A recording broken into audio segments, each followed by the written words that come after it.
All this free time, why not make the most of it with a game?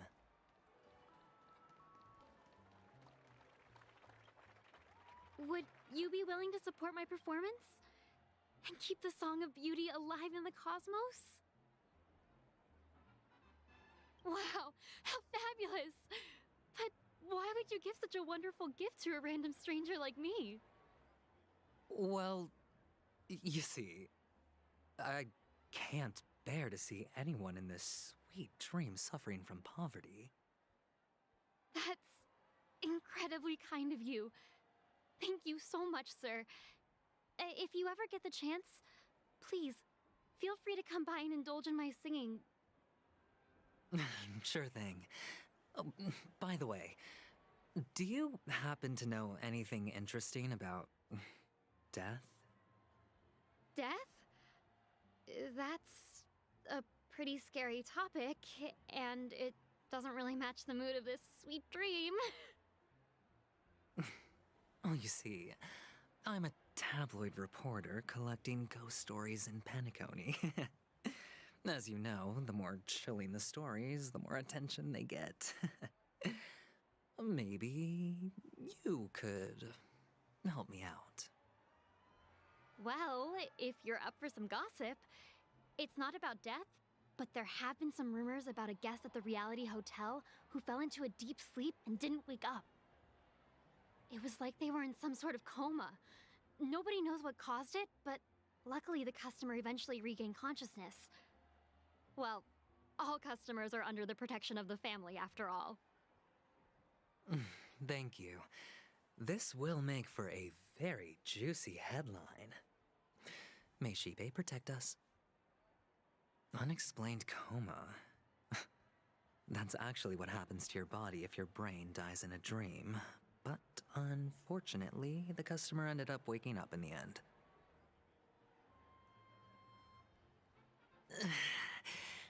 I can feel something inside my head. Is the harmony starting to kick in?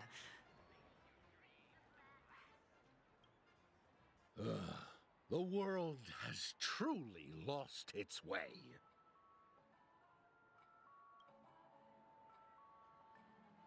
You... Wait. I get it now. This is some sort of prank show, right? You must have some cameras set up around here to film yourself doing good deeds, right? You youngsters are always looking for a quick way to get an audience. But you know what? A truly great show never comes easy. Oh, a great show will start soon, old man. But before that, I need to ask you something. Do you know where I can find death in this dream? Ah, I see. Another fearless youngster looking for death, huh? Well, let me give you a piece of advice. Don't think you're the first one who's ever thought of that idea. Death? Not even remotely innovative. I bought it from Dr. Edward. He claimed it was some exclusive fancy schmancy stuff. Now, but what a disappointment. The effects were awful. First, some monster covered in eyes stabs you in the gut. And then all you see are blurry glimpses of buildings and lights. Oh, the sky was spinning so fast it almost made me puke. Is that all? Yeah, what else can you expect? Don't put too much stock in the Penacony movie industry. They even call this junk groundbreaking art. Can you believe it? What a joke. Well, I'll leave you be then. I hope you have a wonderful day. A monster covered in eyes. That sounds like the Memory Zone meme. But buildings and lights... I don't think those have anything to do with death. Well, that whole dream bubble was probably created using rumors and gossip.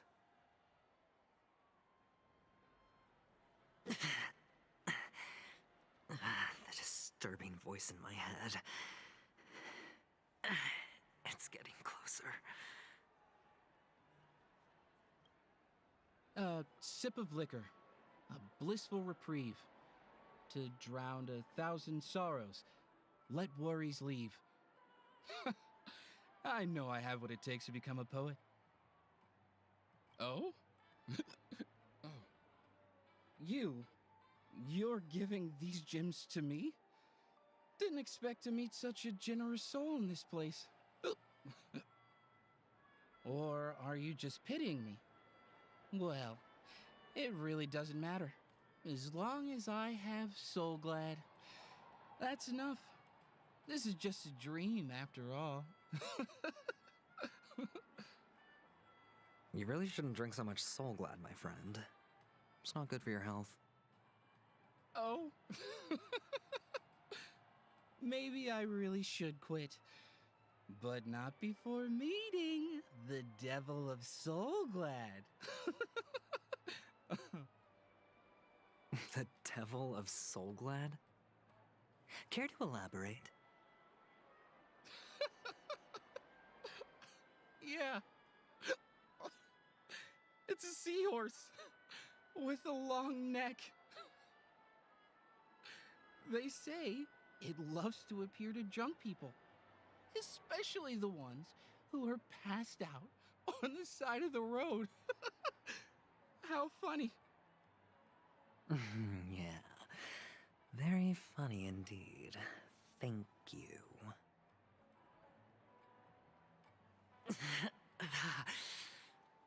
Does everyone have to go through so much torment before... Please do not hit the entertainment facilities. Take care, my friend. If you ever find yourself in danger, remember that the hounds are always ready to help.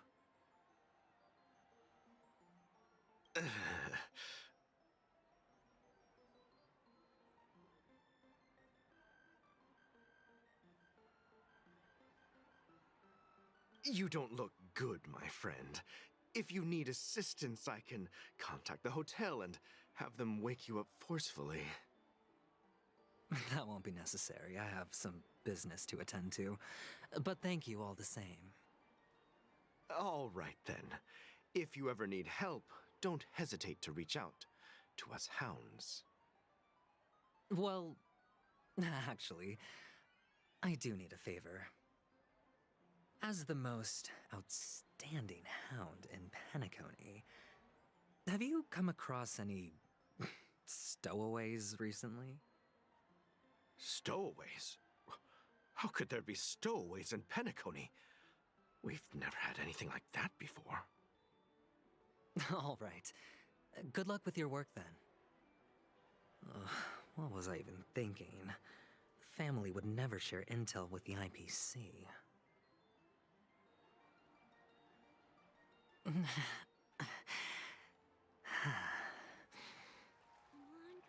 give me that grand prize! You want to talk to me? Sure, but nothing too sensitive, okay? Huh. Wealthy people have fancy ways to enjoy this dream. But to be honest, I've never seen anyone who gives out money to others like you. So, are you trying to be the prince from the tale, handing out his gold leaf garment and melting his lead heart in the fire? I'm flattered. I'm no prince, and I just thought these gems would help you speak.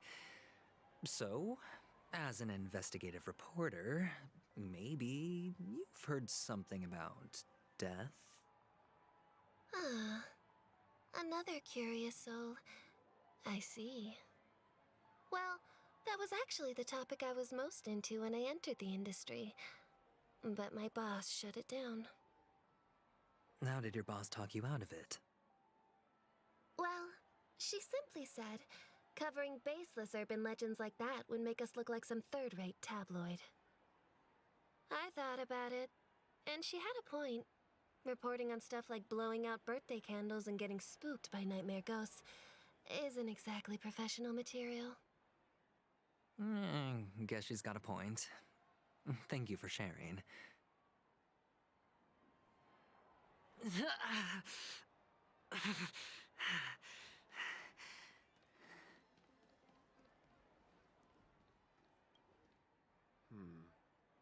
Were you wanting to talk to me? Sorry, I thought you were checking out something behind me. Is this a gift for me? Are you sure this isn't some kind of mistake? Yes, it's for you. Just take it. Is this for real?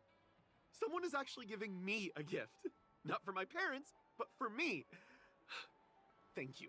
Thank you so much. Oh, it's not much. I just want to ask you something. I knew it. What's on your mind? Are you trying to ask about my father or my mother? Neither. I just wanted to know if you've ever heard about death in the dreamscape. Oh, you sound just like my father. Always warning me about danger, even in dreams. He's an Intellitron, so his dream entry methods are different from us organics. Can't count on him to protect me if something does go haywire. Funny, right now I'm still under his protection. How ironic. Hey, stay positive. Gold will always shine one day, right? The Devil of Soulglad, Dangers in the Dream, and Nightmare Ghosts. Well, surely death is a popular topic in this sweet dream granted by the family. Please do not hit.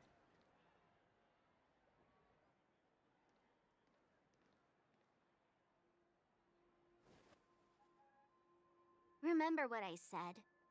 You Sigonians are better off hiding in the sewers.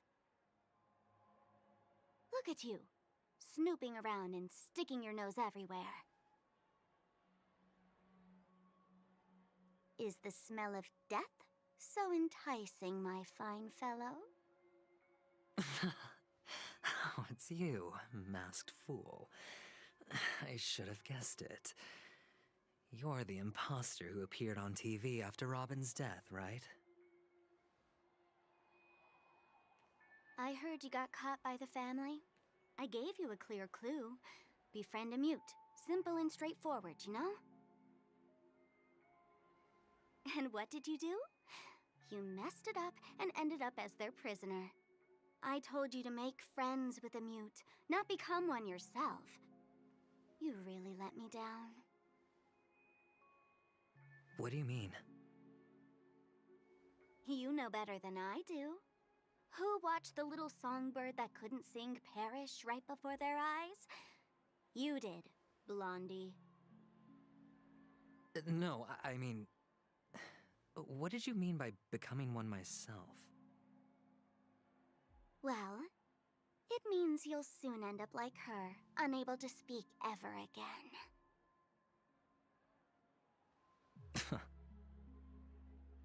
But it's a good thing if you ask me, because... Because I'm getting closer to the truth, right? Oh? Why else do you think I'm handing out cheap trinkets all over the streets, fool? All part of the act. Fool's bait. The more pathetic I seem, the more likely you'll come sniffing around. So, now that I've drawn you out, will you reward me with an answer for my efforts? Why should I help you?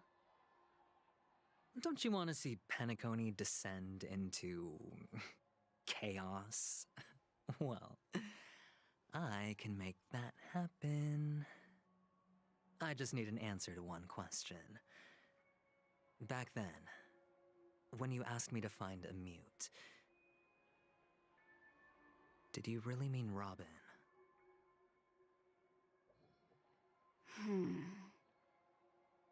And what if I say no? Then I'll thank you. Oh, the word no has never sounded so pleasing. Well done. I admit I underestimated you, but what difference would it make? Let me tell you something. There were 2 mutes, but one is dead now, and the other, though he's still in Penacony, I'm afraid you'll never find him again.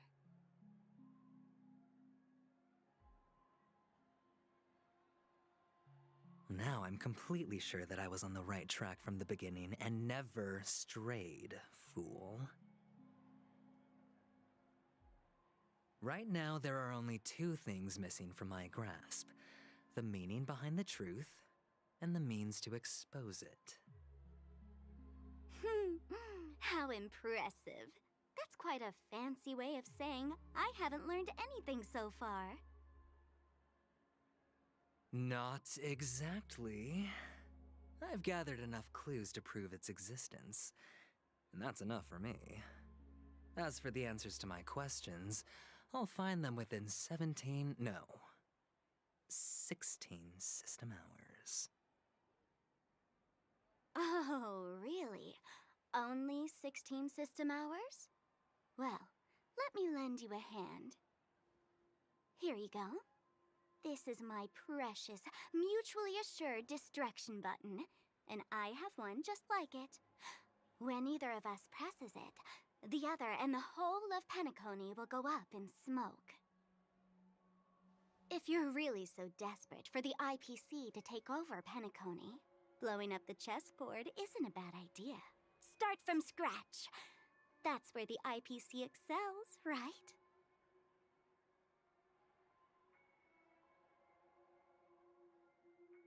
Just press the button when you're at your wit's end.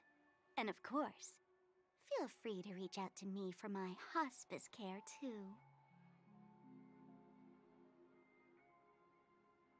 Oh, a deadly button, huh? Well, I guess the family didn't take your threat seriously at all. Otherwise, how on earth did you manage to bring it in here? I have my own ways. That's all you need to know. Well, I'm afraid I'll have to decline your offer. Who knows if your little gadget will actually work. By the way, I have no plans to search for the other mute friend you speak of, but it's good to hear that he's still here in Penacony. I'll handle the rest myself. I'll orchestrate a grand finale for the downfall of the family.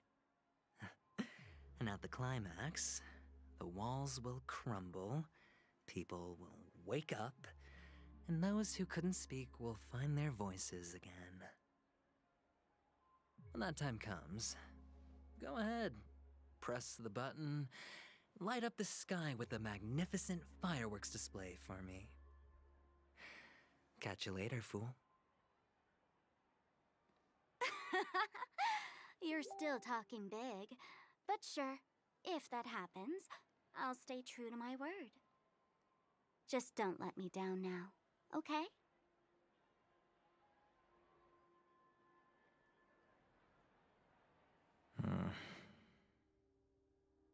So, number 35. You're back. Like your new lucky charm? Can a commodity code really be considered a lucky charm? Silence! I didn't give you permission to speak, you Sigonian hound.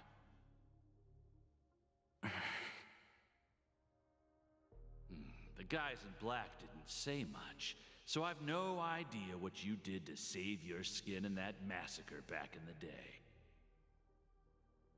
But I figured you must have had good luck, so I bought you. From now on, you and your good luck are my assets. Are we clear? Your first task is simple. In addition to you, I've purchased 34 other slaves. Go and play a game with them. You came out alive after 2 days. It proves that you are the real deal. You're insane. Testing out if you're a good product. Aren't you worried that the money you spent on me will go to waste?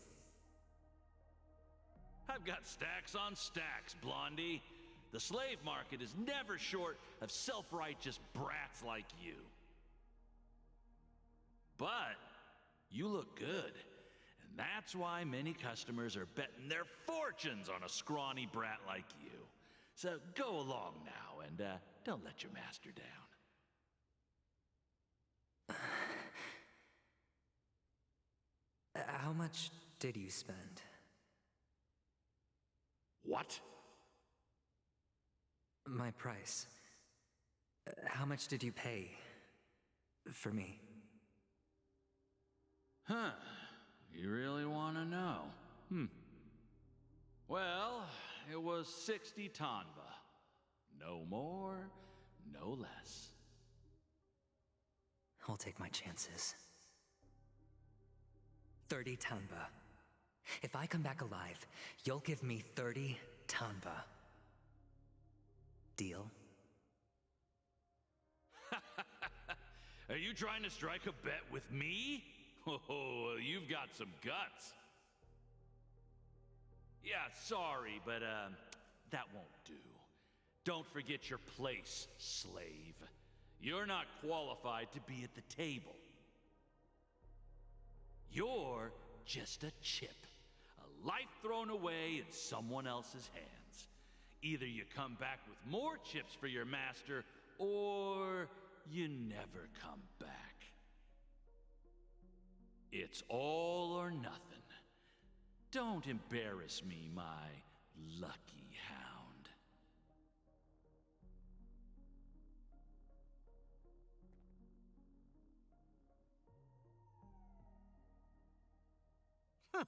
What brings you here, Gallagher?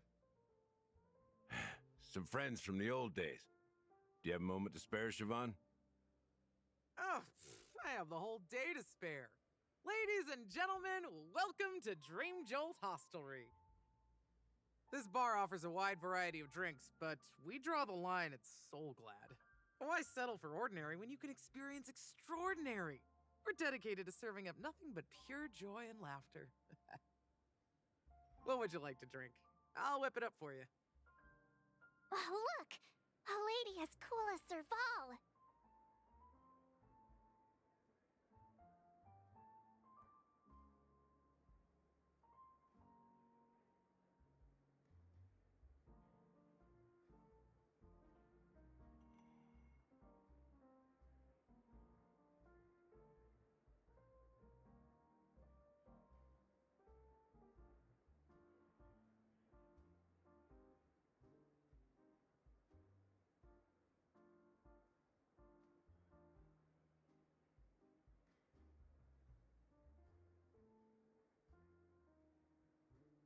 Who's Serval? Will you, introduce me to her? Huh? Oops. She's heard us. Just spare them, my esteemed bartender. I'll take over the bar today. I'm getting up there in age, and I need some practice before I forget the skills that used to put food on my table. Where did you stash the ingredients? They're all under the counter. Since our guests have traveled from afar, shouldn't you whip up some special drinks?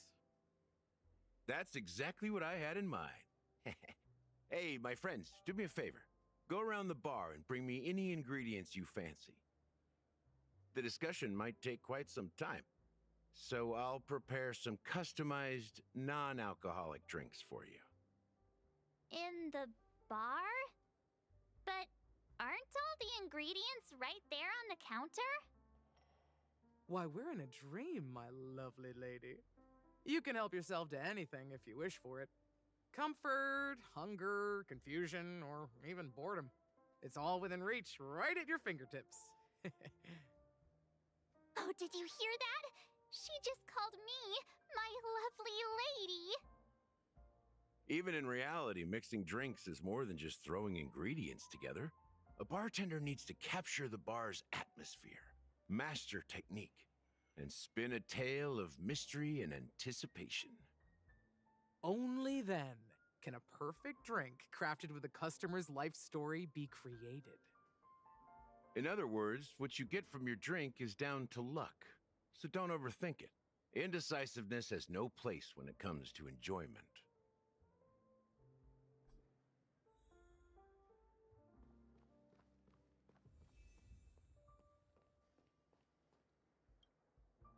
It's Soul Glad! But I thought they didn't sell Soul Glad at the bar. Let's give it a shake. Nice, it's still fizzy and has a long shelf life. Uh-huh. Let's just leave it here for a while, and it'll be all right, right? Why don't they sell Soul Glad in this bar? Did something happen? It's all about the bartender's pride. It wouldn't make sense for customers to come here and order drinks they can find anywhere else. That's the mindset I use when I brew my coffee. You're right, Himeko.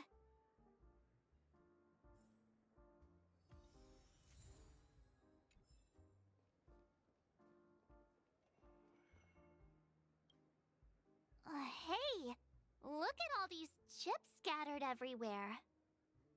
A few days ago, an actor from the Iris family came. Caused a ruckus with Siobhan. Those chips must have gotten scattered during all the chaos.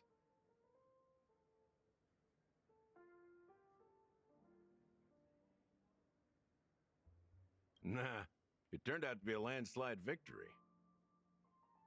That being said, opening a bar in this place, filled with monsters, is quite a feat. Siobhan must have a lot of tricks up her sleeve, right? You'll have to ask her yourself to find out. But I have a feeling she won't budge unless you impress her with an incredible drink. That's quite a stash.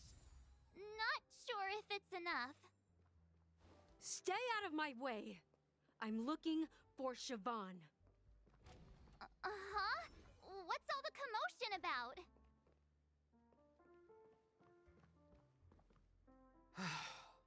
Haven't I made myself clear enough, Miss Amiki? The Dream Jolt Hostelry only welcomes guests who want to enjoy a drink to their heart's content. I'm sorry, but I'm not interested in your proposal. But you have the talent. You'll attract a huge audience. You're destined for the Iris' stage, not for this rundown shack. Come with me. We'll become the talk of Penacony, shining light into every corner of the dreamscape. Please, Siobhan, I really need you. As you see, I'm entertaining my guests. Don't make me repeat myself. Fine. If you don't come along, I'll just sit here and not go anywhere else. Give me a sparkling drink. Sweet. With extra ice. Just one moment. What's her deal? We can't discuss the case with other people hanging around the bar. Hey, can you do that clockwork trick of yours again? Time is running out. We need to hurry. Yeah, I'm counting on you. You're one of Siobhan's guests, right? What can I do for you? I just don't get why she won't leave this place. This rundown shack with no customers. What's...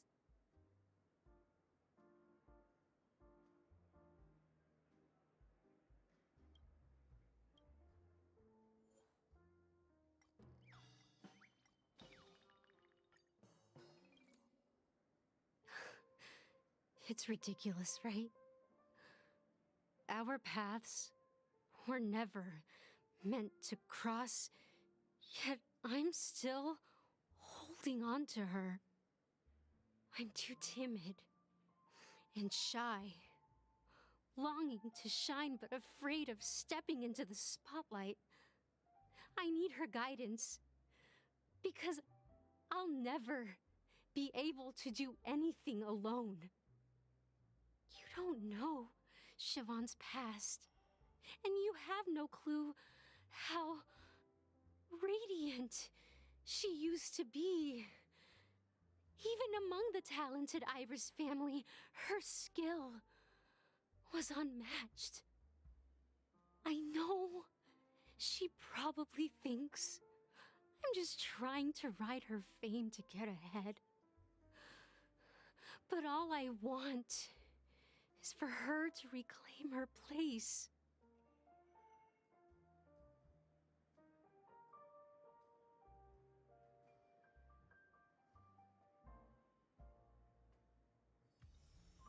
She's still not leaving. Maybe I'll have to try again. I just don't get why she won't.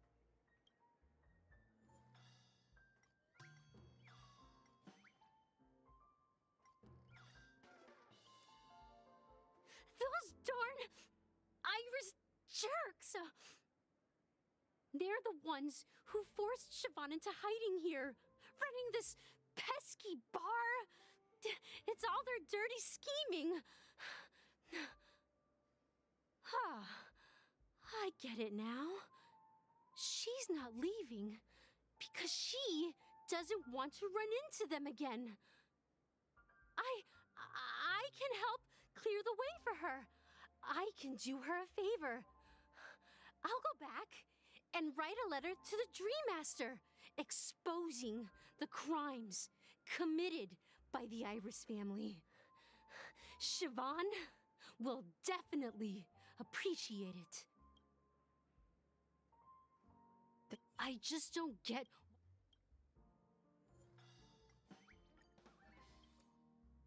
I've seen it. The moment when Siobhan and I share the stage. The crowd is going wild, applause crashing like waves, the aroma of irises fills the air. A beautiful melody playing, ribbons dancing around us, and the taste is sweeter than honey.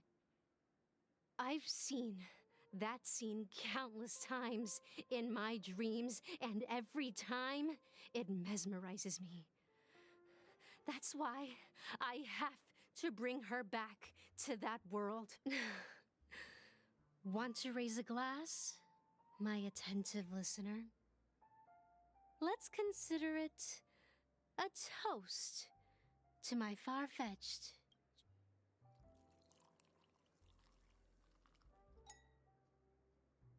Well, talking to you has got me feeling a bit down. My thoughts are swirling, making my mind clear, and bringing tears to my eyes. Maybe I should find a place to reflect on what Siobhan truly means to me. Here's the payment for the drinks. Please, pass it on to her. I'm leaving now. Amaki has left? That's good for her. Radiant dreams may be enticing, but they're nothing more than dreams. Her drink is on the house. Please keep the money. When you're ready, go to Gallagher. I can tell he's itching to show off his skills.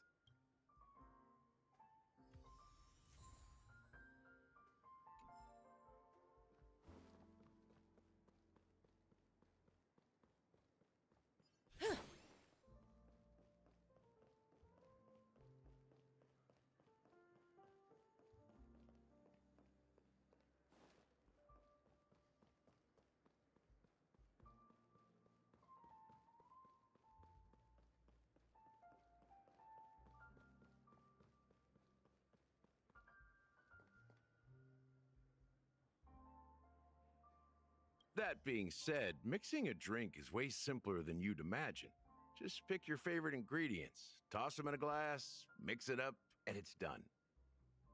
So go ahead, explore the bar, and bring me any ingredients you prefer. Nice work. let me take a look. You found some interesting ingredients there. Now, take your pick. Each drink has its own unique flavor, and the base ingredient sets the tone for the initial taste and the lingering aftertaste. So, which one would you like to use as the base?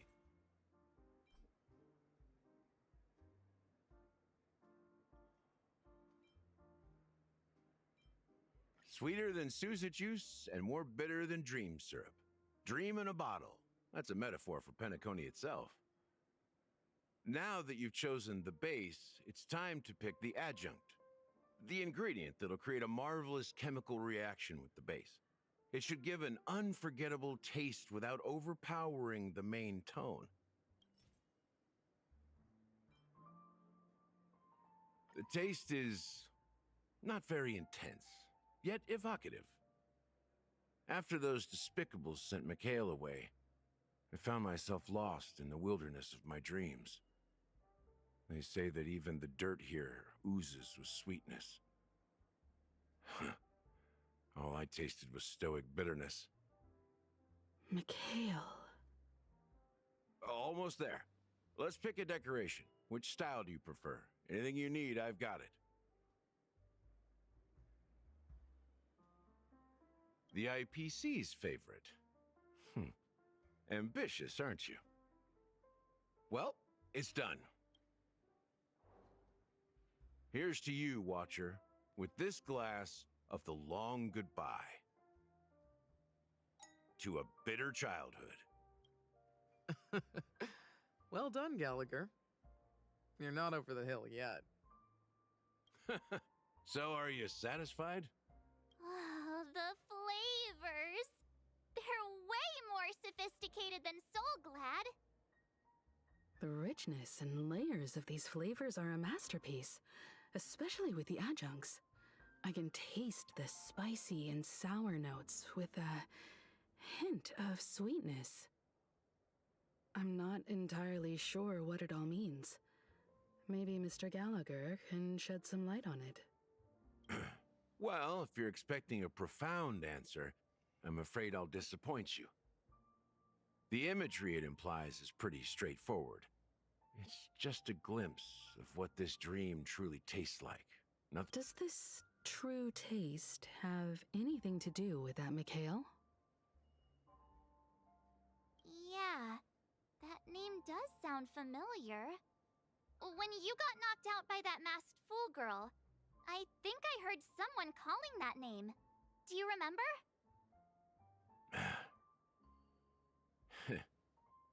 I was right about you. You guys seem to know quite a bit, and now there's no reason to hide anything from you anymore. Let's dig deeper into the case, and of course, I'll tell you a story about Mikhail. All right, let's start with what we know based on the clues the family has. It seems that Firefly isn't a local or an invited guest. In other words, she's a stowaway. She managed to fool me at first. My age must be getting the best of me. But here on the planet of festivities, stowaways are a common sight. You're bound to run into one sooner or later. After the incident, the hounds wasted no time searching for that girl in both the dreamscape and reality. But here's the thing. We only received bad news, and the trickiest kind at that.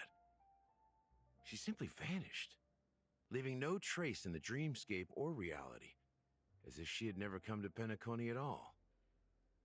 Huh? Does that mean...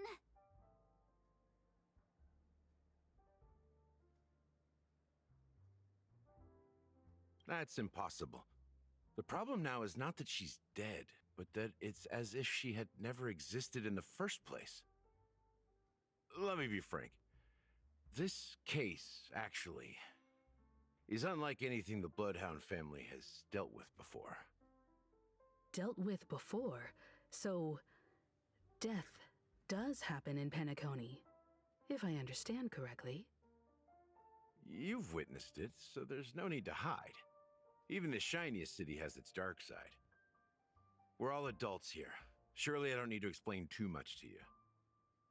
Confronting the family based on that alone would be naive. Death may occur in sweet dreams. So what? Such events are highly unlikely and only affect a tiny number of people. If you really want to delve deeper into this case, you need to understand the true problem with the family.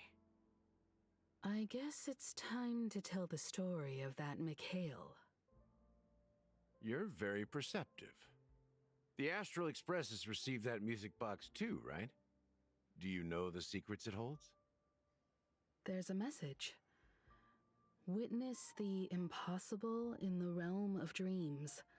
Find the legacy of the Watchmaker, father of Penacony, and thus the answer to the question, why does life slumber? That's the exact wording. Hey, why are you laughing? Wait, did you write it? It's quite poetic. No, but I'm the officer in charge of this case, so how could I not know? I'm sure you must have noticed that this message didn't come from the family.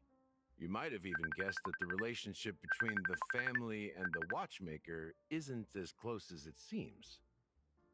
That's just our speculation. Actually, it's hard to believe that the father of Penacony and its actual managers are at odds.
Now I can assure you that your speculation is absolutely correct. The family has considered the Watchmaker an enemy for a long time, but the hounds haven't been able to track him down, as he seems to be living only in the characters and stories he created. Let me ask you a question. Have you ever wondered why the family allowed the Watchmaker to send out such a ridiculous message to the outside world, inviting you here and causing chaos? So, you want to seize this opportunity to expose the Watchmaker? Well, now you understand why the Oak family authorized the Nameless to assist in the investigation, but kept you in the dark, right? Because the Watchmaker is not the legend of the Land of the Dreams at all. He's the most shameful stain in the history of Penacony, and he's the root cause of all the anomalies in the dreamscape. You don't get it? Well, I mean, Mikhail, the betrayer of the family, he's the Watchmaker.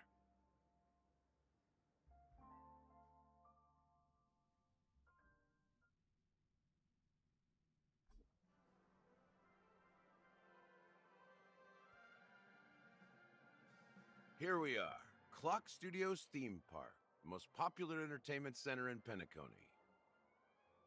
Wait, aren't we supposed to be discussing the Watchmaker? I would have expected you to take us to maybe a library or an archive room of sorts, but an amusement park? The culture of a city reflects its history in the most authentic way. To you, it's a fun place. But to me, it's a prison for the planet's past. You know that Penacony used to be the IPC's prison planet, right? All the prisoners were brought here, helping the Garden of Recollection salvage the leaking memoria from the macrovoid. The prolonged exposure to high concentrations of memoria caused a unique phenomenon. The dreams of countless prisoners intersected and overlapped, and people started meeting each other in their dreams, living lives that were almost identical to reality. But everything has a price, and sweet dreams are no exception. In the end, the dream world was unable to alleviate the suffering of prisoners in reality. One of the prisoners broke free from the IPC shackles and fought for freedom. He is Hanu, the great leader of Dreamville, the great peacemaker, and the faithful companion of the underdogs.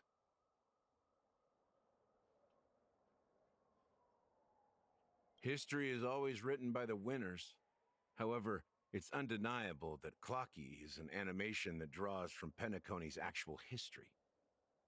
These characters not only exist in Dreamville, but also in the distant past. Once you realize this, you'll understand why we're here. There are so many members of the Bloodhound family around here. They just received a lockdown order, supposedly from Sunday himself. Who knows what it's for?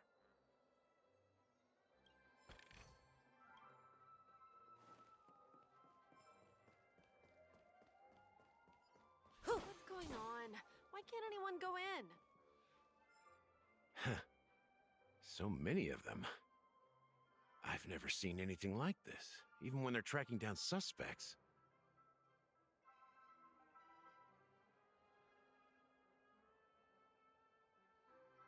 We don't need to go in. We don't want to draw any unwanted attention inside. We can just talk here.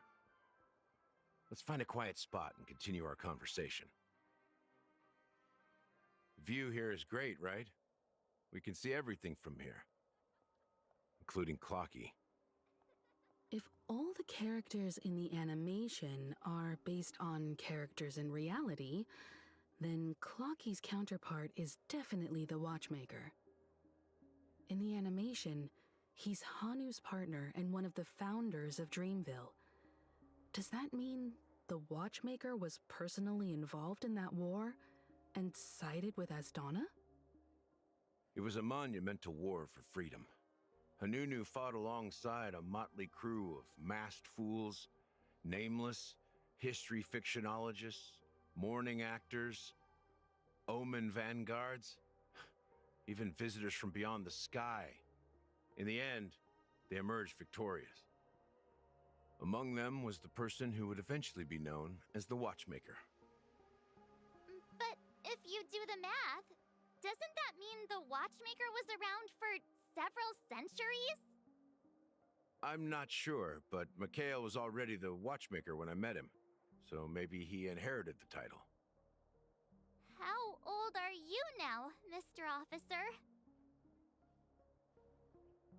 I'm 13. No way. Not even close. Hanu freed the frontier prison, but peace still eluded him. With limited resources, threats from the outside world, and internal conflicts between major prison districts, the future of Asdana was uncertain. It wasn't until the Watchmaker approached the family with the idea of turning the prison into the planet of festivities that Penacony finally gained its name and glory. Thus, he became known as the Father of Penacony. But didn't you say the Watchmaker betrayed the family? And you said you were his companion, so that means you... No. I'm not his companion, but rather one of his many children. But I am indeed a traitor. Not to the family, but to Mikhail. What did you do? I did nothing. And that's the worst betrayal of all. Just like you, I had close companions. We dedicated ourselves to Penacony. But the Oak family, they set us up. Mikhail was too old to protect his children anymore. So we left the family to find our own path. We were branded traitors of the Harmony, even though the true traitors were someone else. While they continue to praise the Watchmaker's name in the world, behind closed doors, they condemn him on a pillar of shame. Nevertheless, we wanted to clear his name. We intended to find the real traitor, the one responsible for all this, and restore harmony to Penacony. But we failed. Too much time had passed, and the land of the dreams had become deeply corrupted. After countless fruitless pursuits, I gave up. Like a lost dog. The family accepted me and made me an officer, supposedly as a form of forgiveness. But it was actually a punishment. Since then, I've been completely cut off from my partners and my past. As for Mikhail, I heard he died in obscurity, in a place where no one could find him. That's when I realized that the Penacony I once knew would never return. We're truly sorry for what happened. But this is not the end of the story, right? Apparently, someone has inherited the title of the Watchmaker and has been secretly working against the family all this time. Unfortunately, after all these years, I have no idea who that person is, or if they're even real. Or just Mikhail's lost soul haunting the dreams. So, do you understand why I'm spilling all this info? Because I believe the girl's death must be connected to the Watchmaker's legacy. And at the end of all these mysteries, we will find the answers we are seeking. If it really is Mikhail's ghost, I want to meet him. If only for the last time. For those who despise me could form a line from here all the way to the entrance of the hotel. But those willing to look me in the eye and hear me out? Let's just say, there won't be many. I've told you all I know is a sign of gratitude. Thank you for listening to this old dog. Bark and all. Something just happened at the theme park. Now, if you'll excuse me, good luck to all of you. How ironic.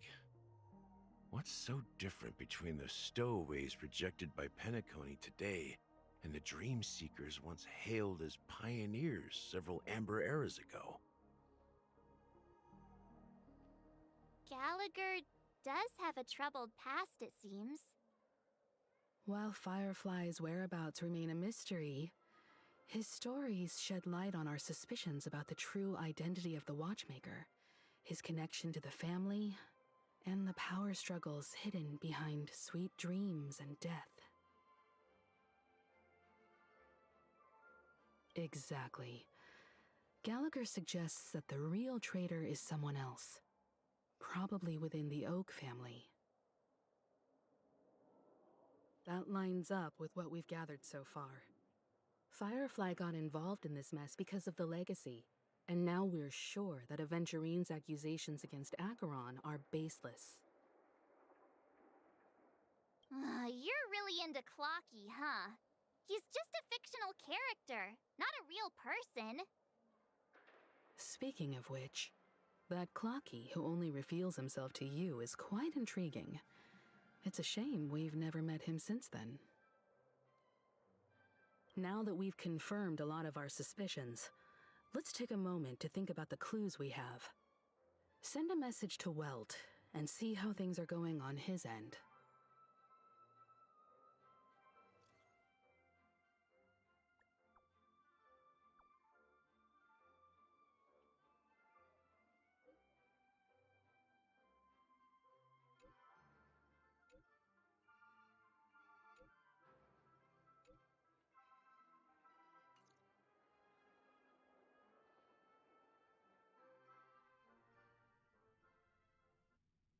Are your companions worried about you? They're just checking up on me. Let's get in and get out. Seems they've made some progress. Looks like we're about to enter the depths of Dewlight Pavilion. It's been a smooth ride. Almost too smooth for a heavily guarded mansion. Let's see if there's anyone waiting to greet us.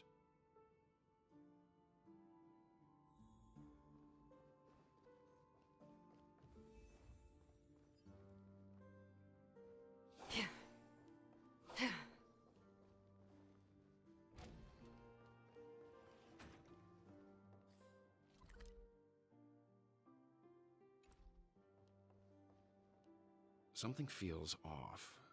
A grand mansion like this and not a butler or servant in sight. Could it be due to the disruption caused by the emergency? Well, this door is open. Looks like we'll have to investigate ourselves. Let's proceed with caution. Just one moment.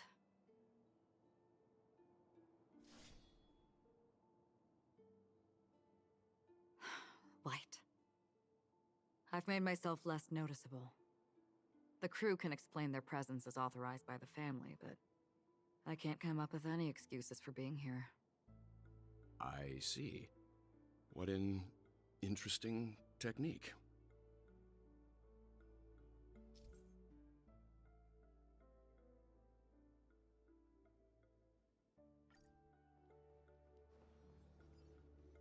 Stream forth the gleam of old blades.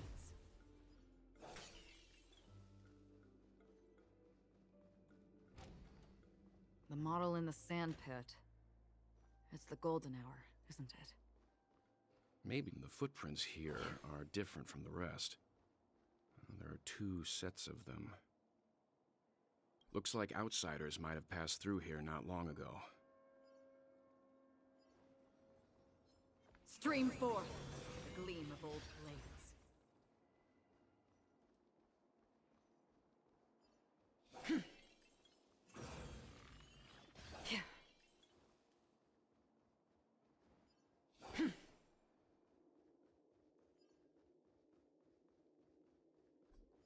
While there aren't any people in this mansion, they've set up quite a few mimetic guards to patrol this place.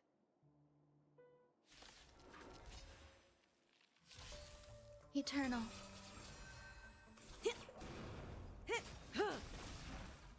I weep for the departed. It too shall fall. Stand still.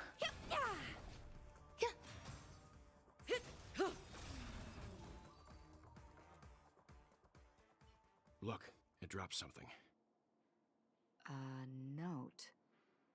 Looks like instructions from the butler for the other servants. Seems like the mansion's entire workforce were assigned other tasks before Robin's death. It must have been a big project to require that much manpower. The Charmony Festival, perhaps. But no matter what their main priorities are, there should always be someone left at the mansion, right? So you're saying someone deliberately cleared the place out? Yeah, but I don't know why.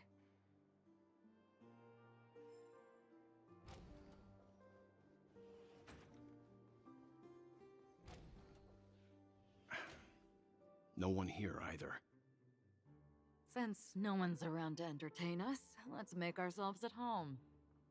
Stay close to me so that my white can cover you too.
As soon as I and the rest of the crew arrived in Penacony, Mr. Sunday and Robin showed up to greet us.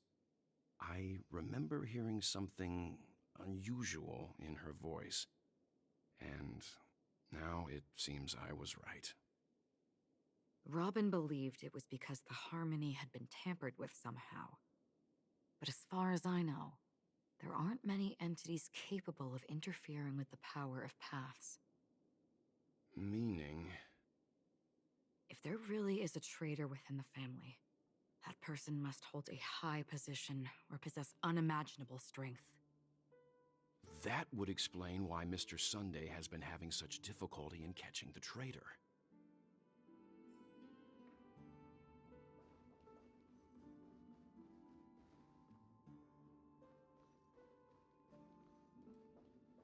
This light cone is securely guarded. It must hold some important memories.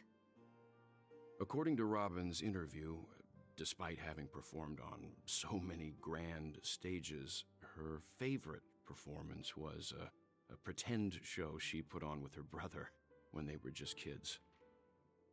I wonder how their relationship is now. Growing up brings gains, but also losses.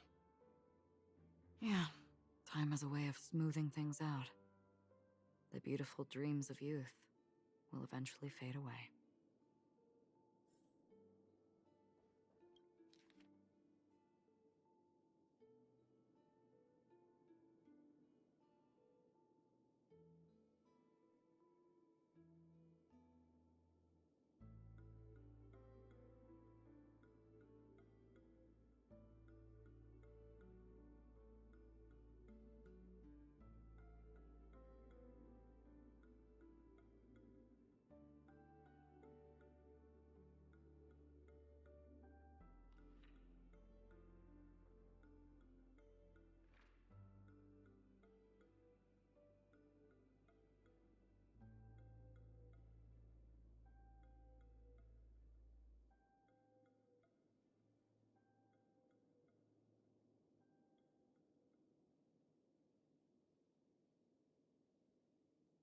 The information about Robin, Firefly, and the other victims. I don't see any commonalities among them. Looks like the rumors were right. Death does seem to be targeting random victims. And based on Sunday's notes, he's no stranger to death. He's just surprised that it has resurfaced.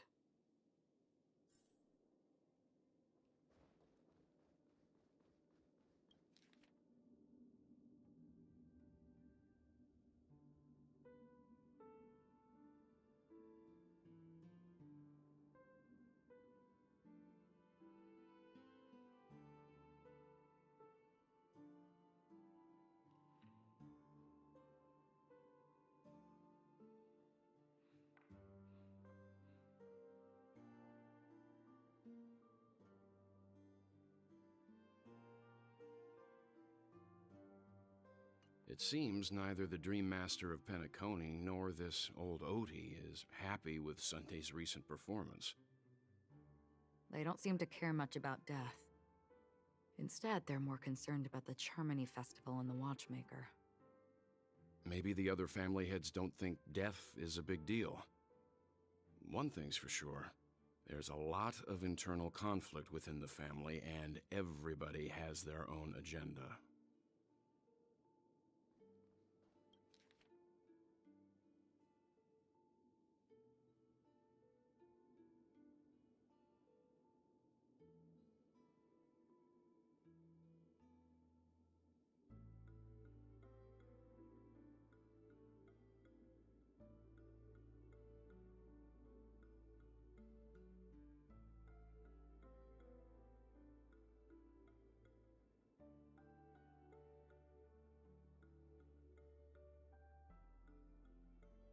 Mr. Sunday has done some serious research on his suspects.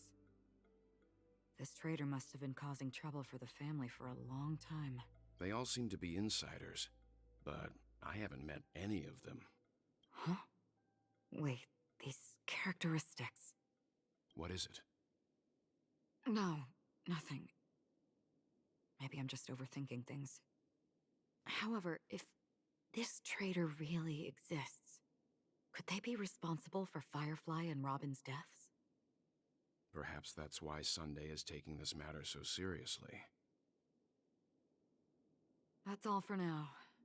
Nothing more noteworthy. Before coming here, I had all sorts of scenarios in my head about dealing with the family. I did not expect an empty mansion. Watch out. Someone's approaching. I don't think trespassing on forbidden areas is the way to be a guest, Mr. Yang. And... Acheron? The Galaxy Ranger? Our apologies, Mr. Sunday. Nobody came to greet us, so we entered without permission. I hope you can forgive us. But even if there's no one to greet you, you should wait for the host. Don't you agree? Even without the famous Galaxy Ranger. As far as I know, the crew has officially accepted the family's commission, so coming here will be unnecessary for you. On the contrary, that's exactly why we're here, to ask you about the case and gather more information. We don't want any loose ends. Well, since you've come with goodwill, I have no reason to show you the door. Rest assured, he hasn't figured out that we went through those documents. While the truth remains a mystery, I'm getting close to it. I assure you that the traitor will soon pay the price. Let's hope justice will prevail soon. I have a question for you, if you don't mind. How did the family come to the conclusion that the murderer was within the family? With all due respect, it's in the IPC's interest to wreak havoc before the Charmony Festival, and the family has every reason to suspect the IPC's involvement. Well, other family heads share the same suspicions as you, but in my opinion, the true murderer would never have drawn as much attention as that ambassador did. Not to mention, I personally shackled him a while ago. However, I'll give you a suggestion regarding your suspicions, Mr. Yang. You should be more cautious of Aventurine. While the wicked can't break through high walls, they can plunge their evil dagger into the heart of the righteous. He's a businessman, not some philanthropist. But right now, he's out there handing out his wealth on the streets. And he went to the Clock Studios theme park all by himself.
Park all by himself.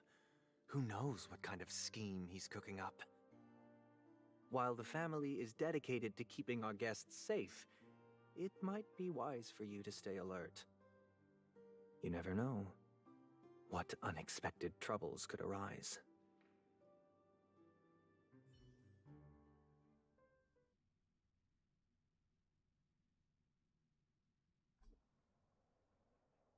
According to a Pierpoint hotline tip, there was a major breakthrough in the shocking Ejhazio Aventurine case. The suspect has been arrested. This fraud case has been linked to many departments within the Interastral Peace Corporation and the Intelligentsia Guild, causing a large drain in manpower and resources, resulting in the IPC taking a massive loss. The case's main suspect originates from Sigonia 4 and is one of the survivors of the second Kataka Abjin extinction event, who does not carry an interstellar refugee travel permit.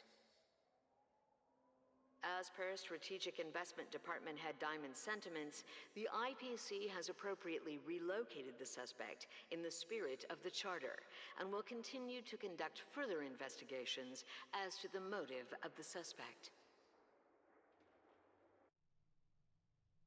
What pretty eyes. Tell me, do they shine in the dark? Well, if they did, I'd sell them in a heartbeat. You don't know how many people long for your eyes to be closed forever. As a servant, you should not resist your master. Yet, you went and killed that man anyway. No lawyer has the audacity to defend you. Perhaps you ought to represent yourself.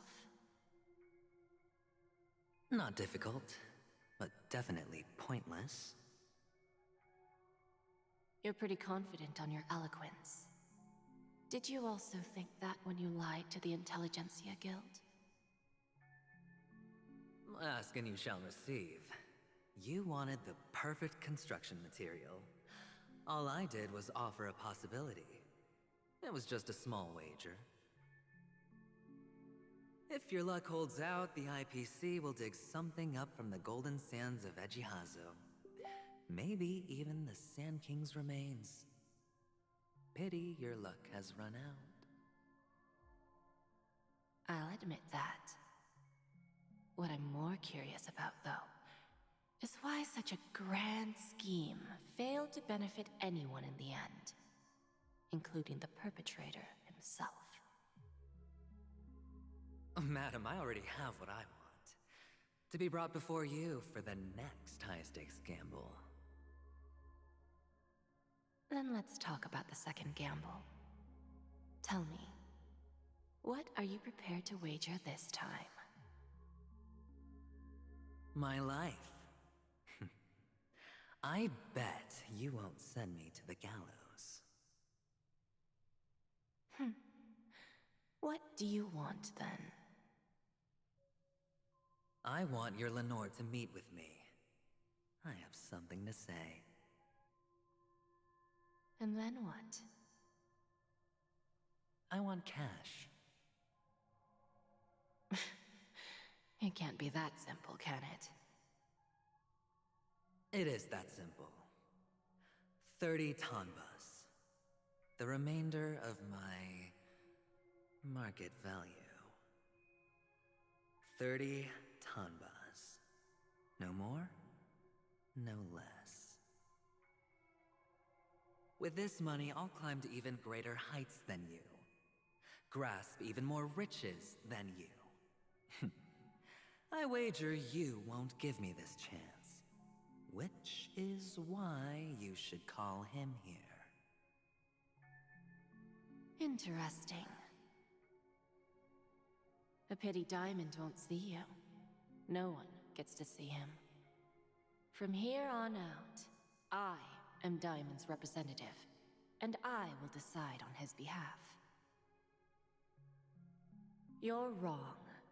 30 tanbas. He'll give you that. And much more than that. Wealth, status, power. The IPC will give you whatever you want, even what you don't want. Kakavasha. A good name, but unfortunately destined to be buried in the dirt. You, though, You deserve to live, to create even more wealth for us. Go. Pick the clothes you like, then choose your desired identity. And then, use them well, child. May your plans never suffer failure. Life is like a long-term investment. Those who choose correctly, do the correct things, reach the correct outcomes, and show the world their value. People can't always make the right choices in their lives. But luck has always been on my side. I've never lost. Is it because Gayathra blesses me? Well, if that's the case, she must also be looking upon me right now. My success is inevitable. But what then? Even if I overcome this difficult trial, what would come next? What awaits me after this glorious gamble? An even more glorious one? Will I return triumphant with unending riches after countless successes, or will I encounter failure,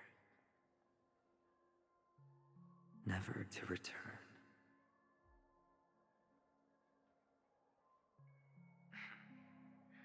I'm pretty sure you already have some ideas. Lowly gambler.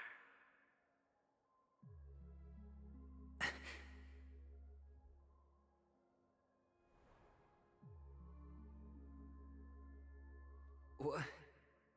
What? What?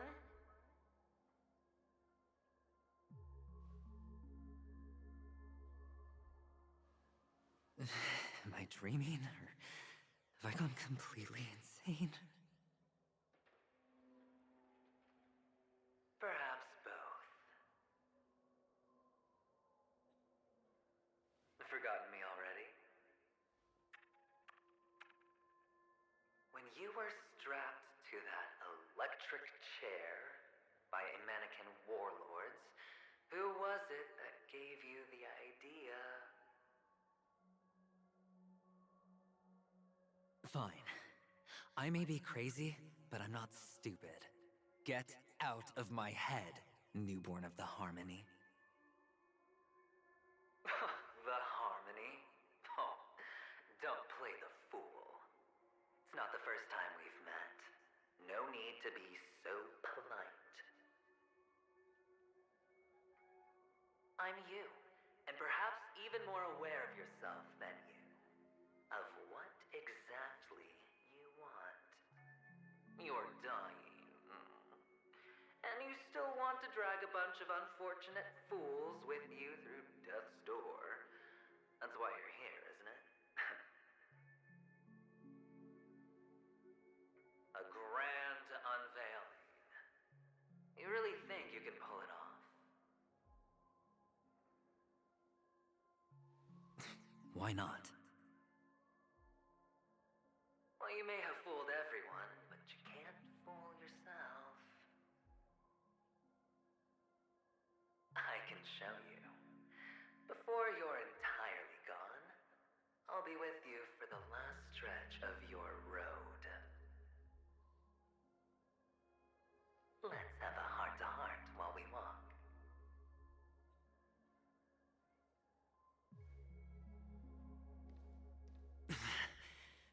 What exactly are you? Most people in this world spend their entire lives just to reach one outcome. And I am that outcome. Kakavasha, I am your future.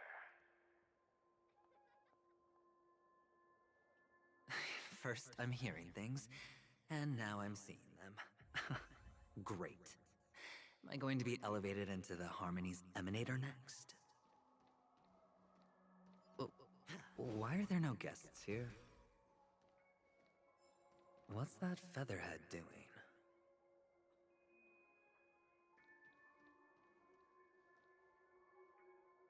Just a Pepeshi? No. A child?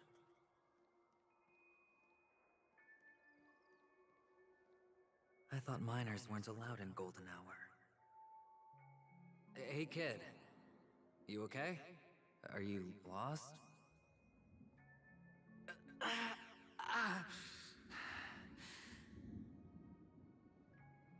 What's wrong, mister? You don't look well.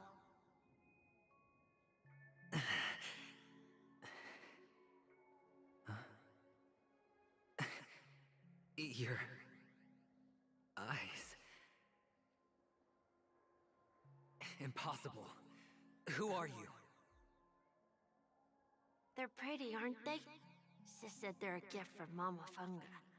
Colorful eyes are said to bring good luck. Mister, you have pretty eyes too. Beautiful. Are you alone? Where are your parents? They're in that amusement park. Papa and Mama went in first. I'm just about to go look for them.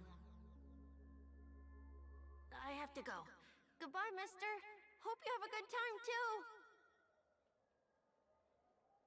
Those eyes. And Mama Funga. No, it can't. There aren't any Avgens left.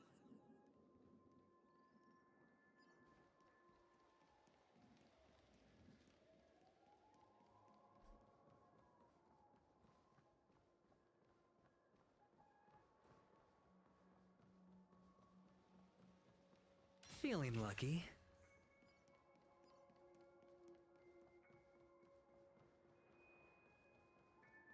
Papa, Mama, wait for me. Only on Paniconi, am I right? What are you still doing here? Well, you've known all along. The family truly showed leniency to everyone who came seeking help. Why would there be a need for such high walls and deep moats? However, people don't see it like that. Especially since the flavor of the drink syrup is so alluring. You will receive no charity on Paniconi. And relying on your own strength alone to topple high walls? Not a likely fate.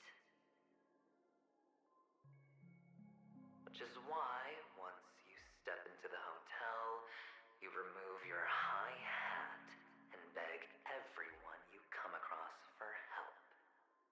Like a hyena scavenging for scraps in the desert. Because you know that opportunities are fleeting. Well, when you put it like that, even Ratio's a teeny peacock analogy sounds pleasant. Well, you know how rare it is for me to give you the straight dope, so listen while you can. It's good timing that you mentioned the doctor. I'm especially fond of what you and he have in common. The conspiracies, calculations. Especially the part about the finale, a magnificent act of betrayal. Oh, when everyone thinks this way, who would even suspect that it was another trap you've meticulously devised?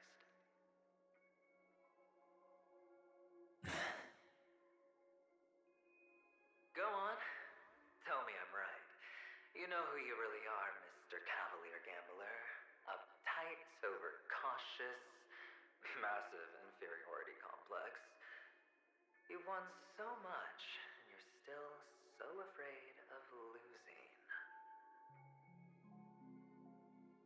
They only see your big bets, your bravado, the full house, the straight flush. They don't know the other hand is below the table, clutching your chips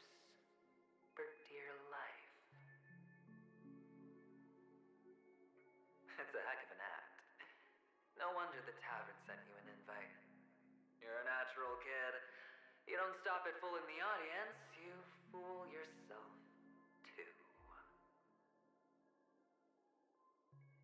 Well, the best way to prevent others from seeing your true colors is first being able to fool yourself.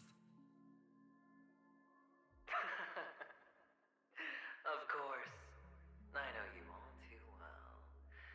But it's strange. Why did you decline that invitation? You had the chance to embrace elation. Was that not what you most wanted? But you chose the IPC instead. For the preservation? I doubt it. Do you even have anything in common with the preservation? Oh, I thought you knew. Didn't you say you had me pegged? We're done. Either stop talking or disappear from my sight. That's fine. But who exactly is about to disappear here? Well, it's not going to be me, anyway.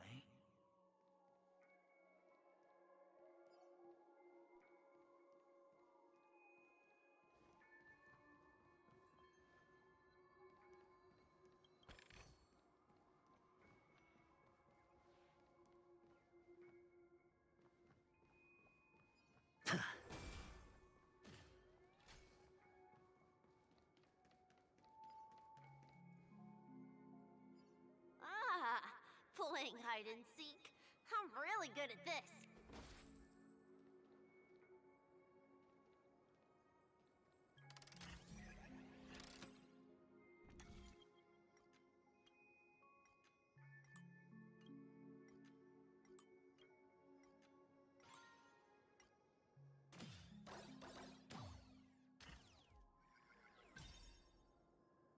It's my turn to hide now. I bet you guys can't find me.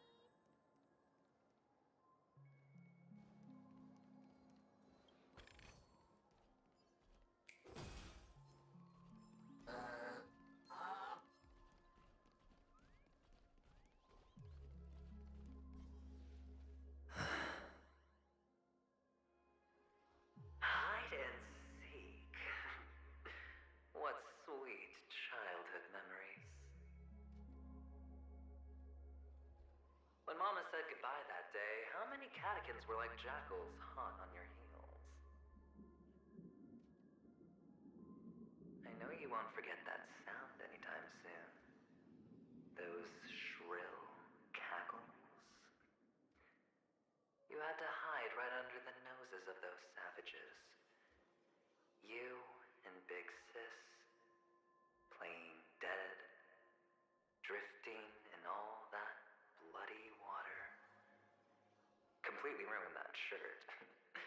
Shame. Wasn't that the last one Dad left behind? It wasn't ruined. I've always kept it. Come on. It's a rag. It's not like you can ever wear it.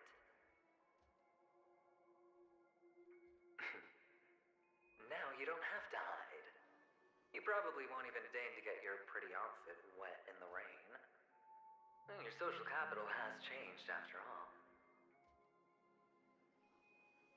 I've never changed. On the contrary, now you're the one who does the hunting. The last round of hide and seek, and you get to be it. You should enjoy it.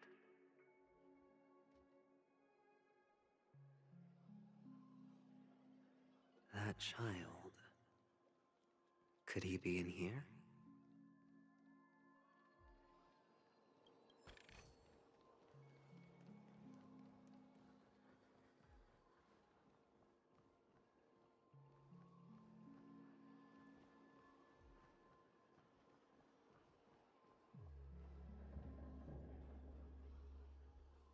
Is this... a topaz? What is this doing here?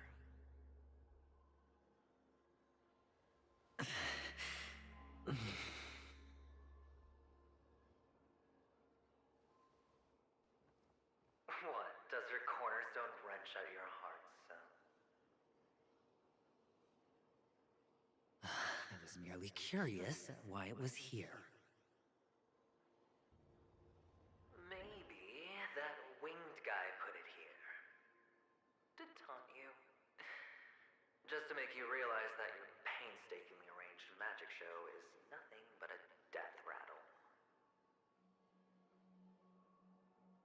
The cornerstone's hue is the same as the radiance of Clipoth's body. I've got to give it to you. I've heard a lot of baloney, but that lie deserves a prize for sheer nerve. If he were just a little bit smarter, the jig would have been up right there. This is just bait. Of course. That's why Ratio's betrayal was one of the keys to your plan. I have to say, that doctor's acting was perb. Or maybe he wasn't acting at all. All the better for you. Sunday didn't become head of the Oak family by acting sloppy. He's obsessed with control. You have to give him enough detail to satisfy his meticulous nature, but not so much that he gets suspicious. Which is why you had Ratio seek him out and leak the plan on purpose. To prevent the other party from suspecting anything. The intel you gave to Ratio was all true, and he spoke the same to Sunday. Finally, Sunday took the bait, found the other cornerstone, and before you know it,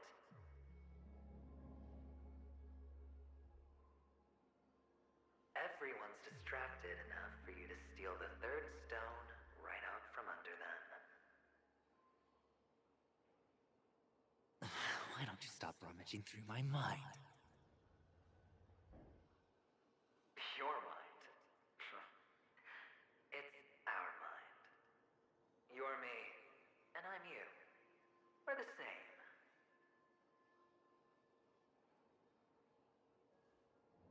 The best way to prevent others from seeing your true colors is to first be able to fool yourself. Really? You can't even fool yourself. You just got lucky this time.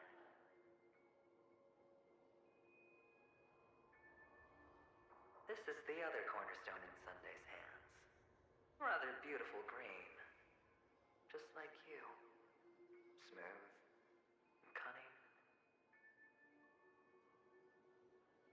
Tell me, what's its name?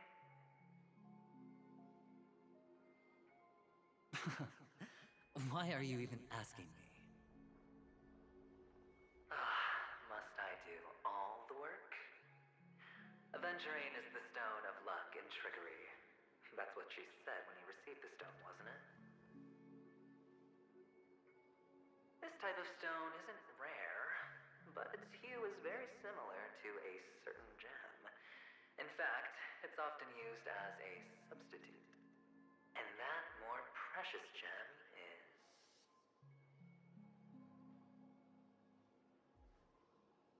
Jade. Even Sunday can't tell the difference. Oh, looks like Jade can be substituted for Aventurine, too. Sauce for the goose. Aventurine, Topaz, Jade. 3 elites, 3 cornerstones who, for a measly penny, offered their everything. Oh, you're even more united than the family. As I've said before, 3 chips are sufficient. All or nothing. But will it be the former or the latter? We'll find out soon enough.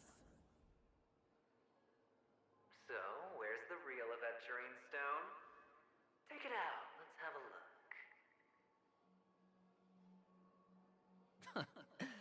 Suddenly, you don't know where it is? I just want to hear you say it. After all, it really does resemble its owner.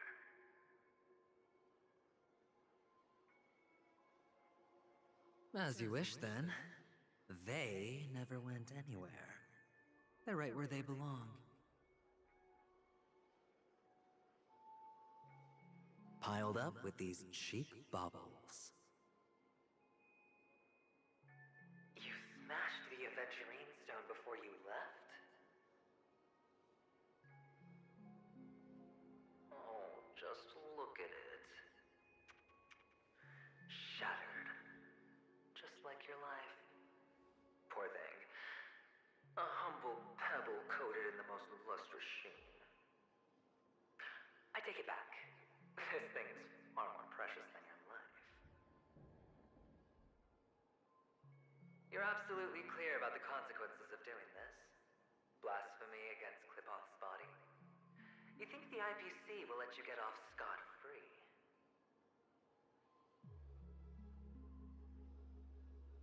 Well, Diamond has always been all about results. As long as I could create value far beyond the cost, the ends justify the means.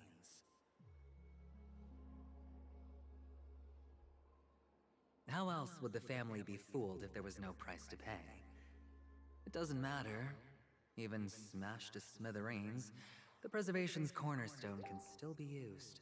Its effect may be greatly diminished, but it's enough for me. Now I'm really curious.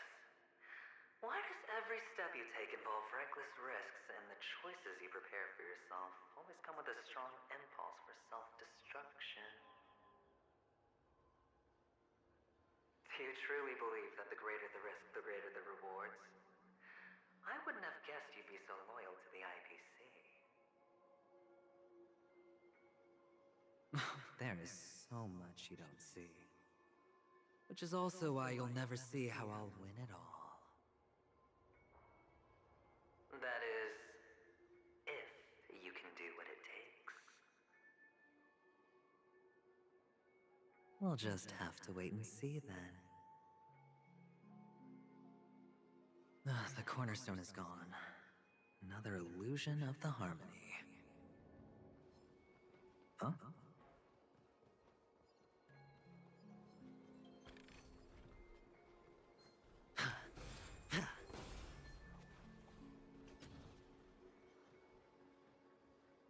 Hello. We meet again, Mr. Pretty Eyes. Yes. We meet again. Did you find your mother and father? Of course. Big Sis is there too. The four of us were just playing hide and seek. I'm so happy. On our way here, Papa even brought me to see a blimp. I think you mean film. Yes, that's it. Putting many drawings together and turning them into a moving wall painting. They put me, Papa, Mama, and Big Sis together, turning us into one big family. You should give it a try too, mister.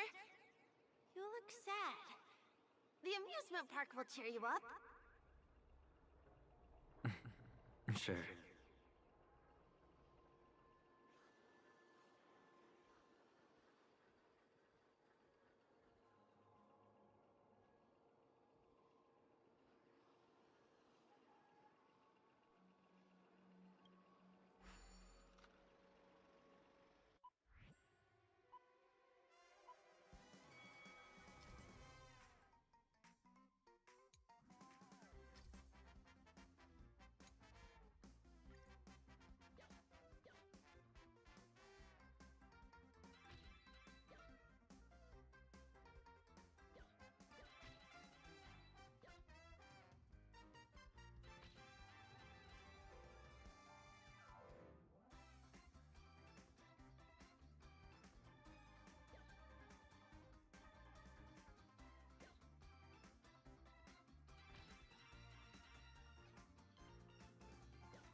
How's that?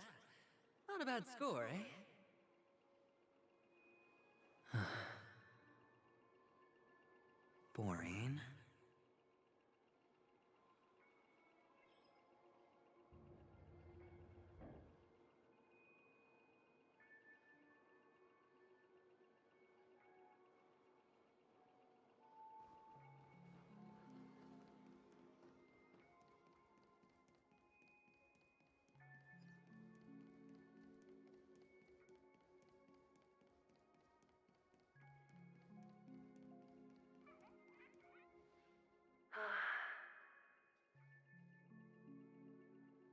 Why aren't you talking? You've piqued my interest. I'll admit that there are still aspects of you that I don't completely understand. Well, you sound sincere this time, at least. Well, sincerity is one of my traits that everybody likes. And I have precious few of those. Moving on. See that maze over there? I'll know everything about you before you reach the exit. Our quaint journey through this amusement park still isn't over, and I wouldn't mind stretching this out at all.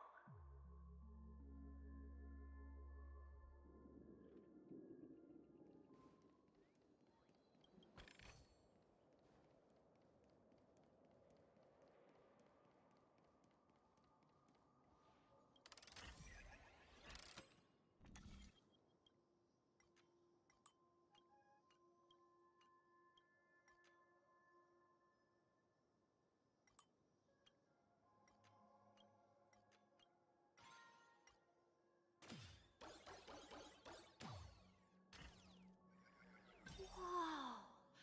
This place. It's so tall! Even taller than the tallest rocks in the desert! And there are so many flowers here! Vixis, this one's for you!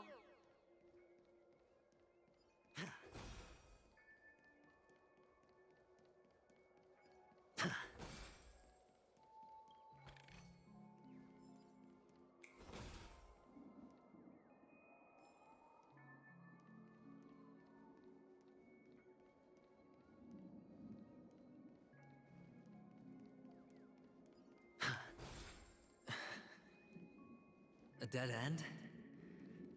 Oh, is this the wrong way?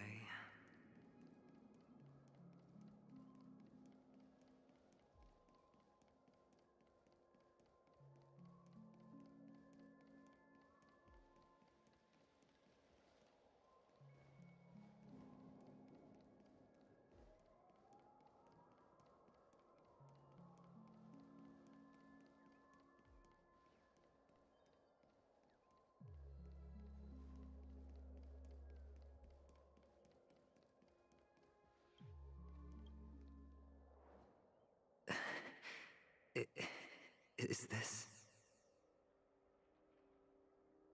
Oh, what's on your mind? It's got nothing to do with you. Do you need a hint? These are manacles on you. That man gave you your first job, and you made your first pot of gold. I remember it all too well. You wrapped that iron chain around your fist, for that is the only tool you could find. Then, in that maze, you... Shut up! Oh, you don't wish to face your past? Unwilling to admit that your life is worth only 60 tonbas? Well, from what I see, you refuse to confront it, because it only proves your weakness. How could a weak person take such daring risks? Oh, that's right. You love the thrill of danger. But you refuse to let go of meaningless sentiments. Even in this beautiful dream, the only thing you dare allow yourself is death. In your hands, those who follow you could have become Joker cards. They're far more useful that way. It's this is the only place the family ever cut corners. You could have had tons of action if you weren't so all or nothing. All it takes is a meager sacrifice. I bet Opal would have resolved this without a fuss. A pity you're not him. Well, you wouldn't be in this state if you could just get with the program. And why couldn't you? Out of professional integrity. Those techniques you mentioned are highly efficient, but it's not that I don't know about them. It's more like I couldn't care less. Get it? What fun is it if the fight isn't fair? Fair. You assume your opponents would fight fair in the first place. The odds are obviously not in your favor, so how are you just breezing by? But did that masked fool's words awaken something in you? Well, she gave me an answer that could turn everything upside down. Everything? You mean it could make all the cards on the table just disappear? That's cheating. If these leaves could be brought back, would they bloom into new flowers?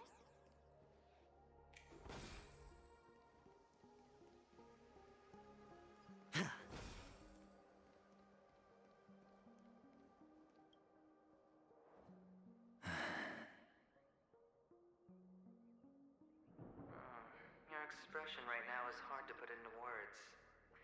The lucky charm Mama left you is made from gold. Why did you never consider selling it? You obviously could have lived a normal life like Big Sis that way. Looking back, that was the better choice.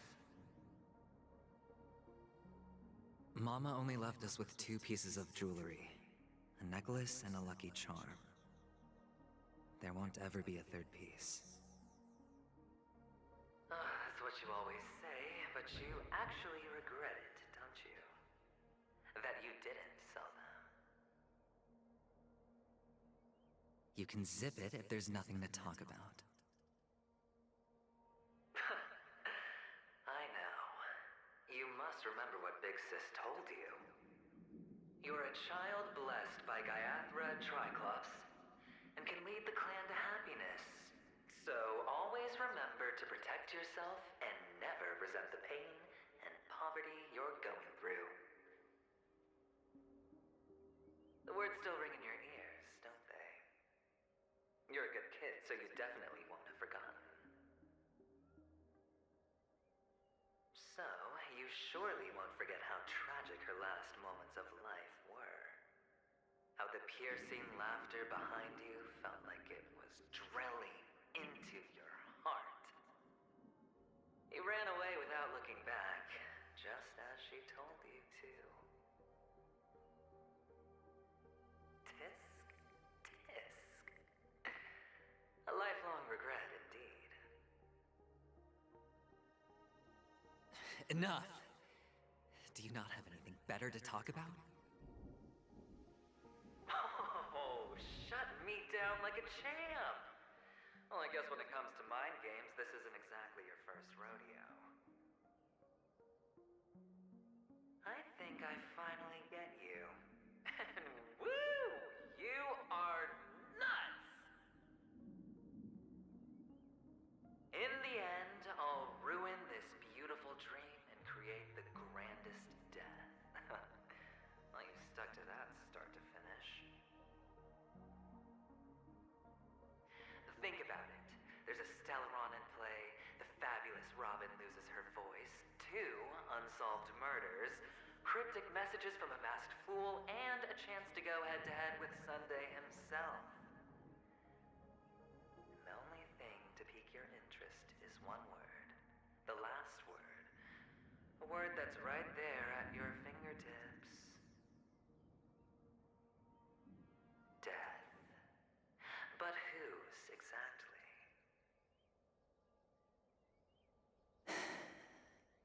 We'll know when the dice falls. All right then. Reserve a seat for me in the audience. curious to see just how capable you are. Still, you never answered my question. If you could start over, would you still want to be the child who received Gayathra's blessing?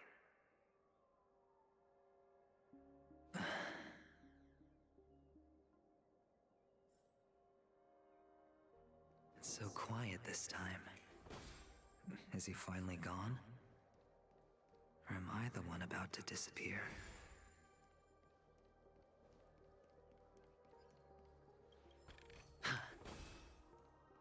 Finally, made it out of this place.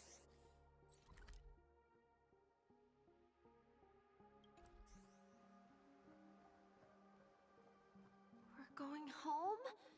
But I don't want to go back yet.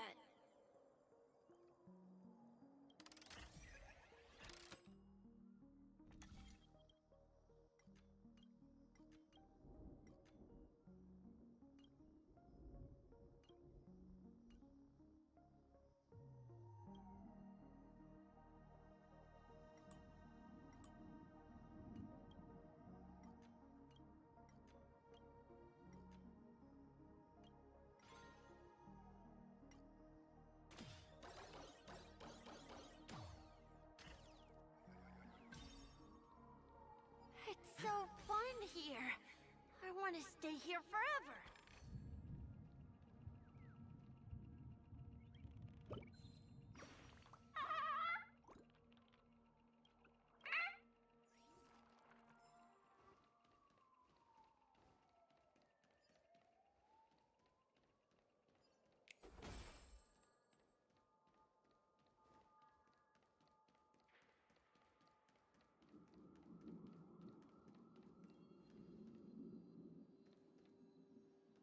Brother Hanu, where are you going?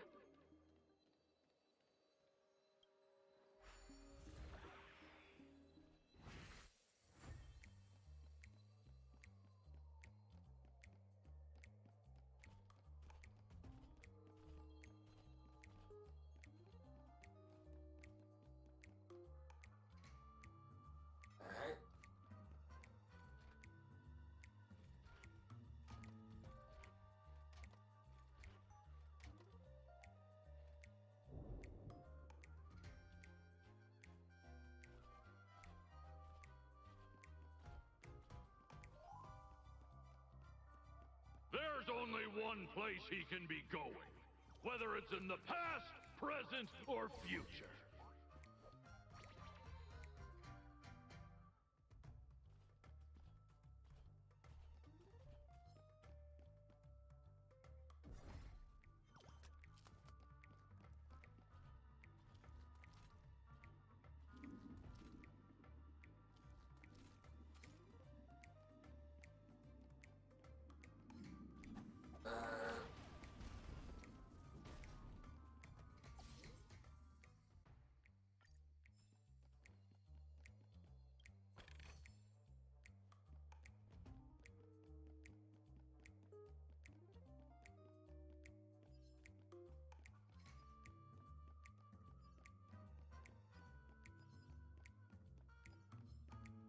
Beautiful dream is about to end. The beautiful dream will never end.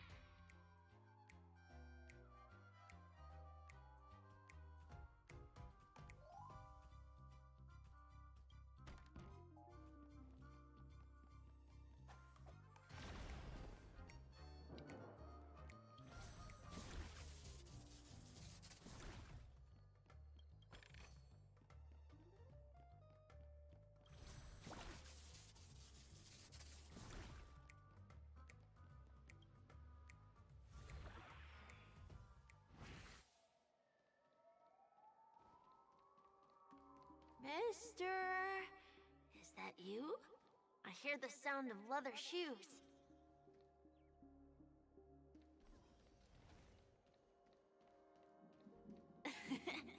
Ah, it really is you.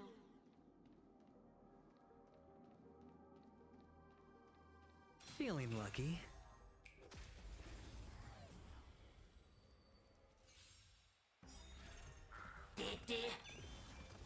Bust. Or maybe I'll take it all! Time to say bye. Boom. Happy New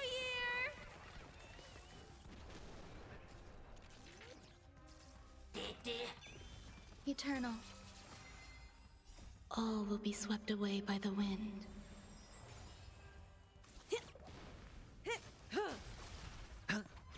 Stand still.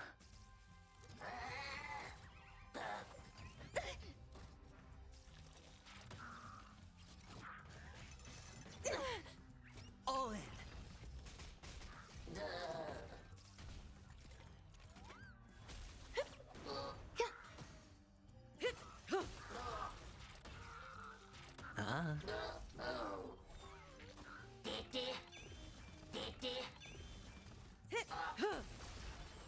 Time to say bye. Boom. Happy New Year! Relax.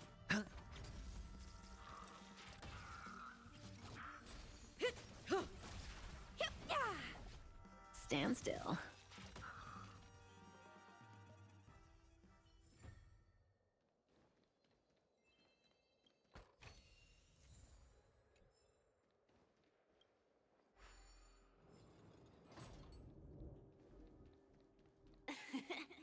Huh? I don't know why, mister, but you always give me a special feeling that makes me more curious about you. It's sad that I can't get to know you more. We have to say goodbye. Did you have fun? You're going back? Yes, I should go home. The day's getting dark, and it's going to rain. I don't want to worry the others. You're home. Where is it? What a strange question. It's where Papa, Mama, and Big Sis are. In this dream.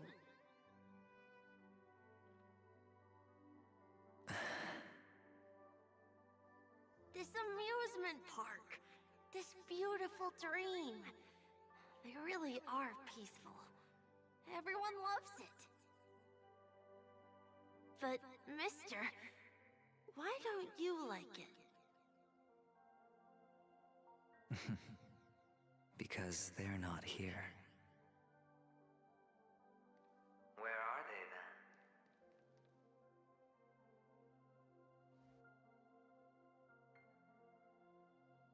I don't know. You do know. But there's no point pressing the issue.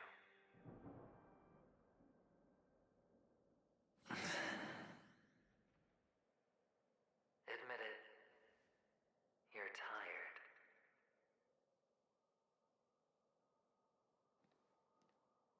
We all are.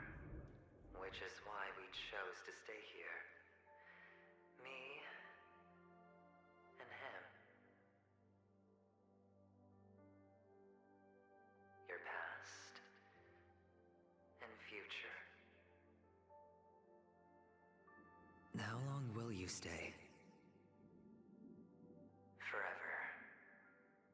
We'll be with you forever in this dream. This is the greatest honor that we can offer to those who hurtle towards death.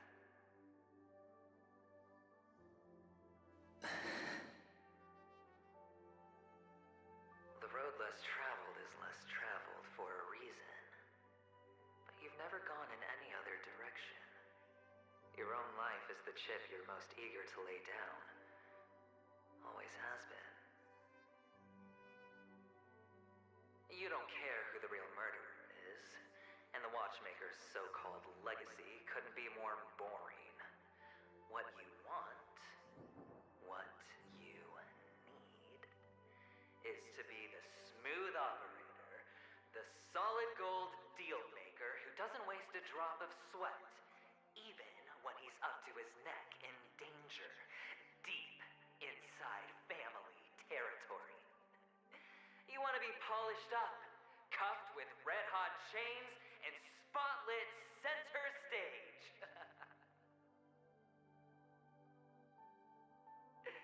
You'll be the closing act, the final sacrifice. I can do it. And it will be flawless. Of course you can. Your luck will help you at the right time. Stellaron and an emanator. It's that simple, no?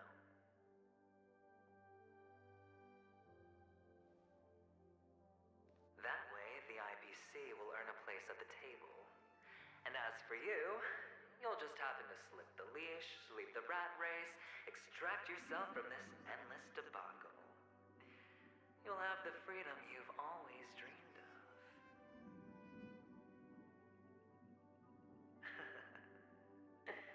This isn't the first time.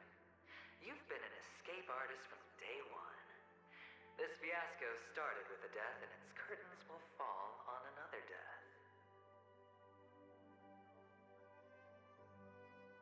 Oh, so that's why Diamond chose you.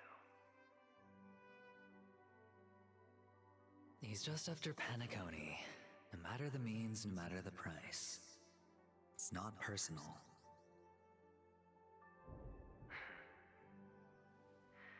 It's hard, isn't it? Well, don't get soft on me now. What, did you suddenly grow a conscience? I was born from yourself. I'm well aware that climbing out of the hole you've dug is basically impossible. I can't stop you from doing what you want. We can't change where you want to go. Well, what's done can't be undone. All we can do is play the cards we're dealt and rake in as much time as possible. Yes. Alas, people won't make all the right choices in their lifetime. Though luck always seems like it's on your side. You will keep winning, having never lost before, but why you? Why must it be you? If all your luck is built on the pain of someone you love, on the loss of dozens more, if these windfalls, these jackpots, aren't a gift from Gaiathra, if all they are is a long string of meaningless deaths, then what did we do to deserve living in a world like that?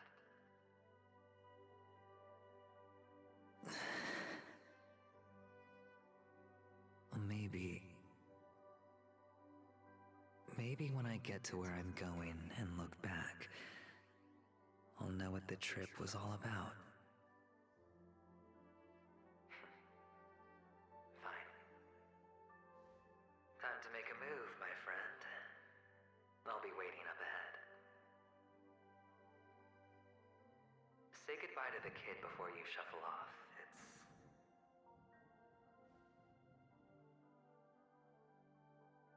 It's best to die without regrets.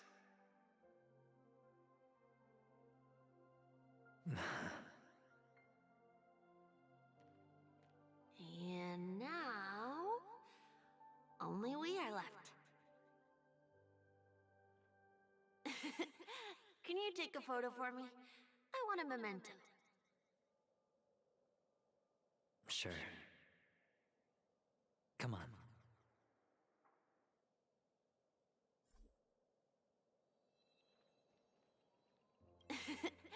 Can you take a photo for me?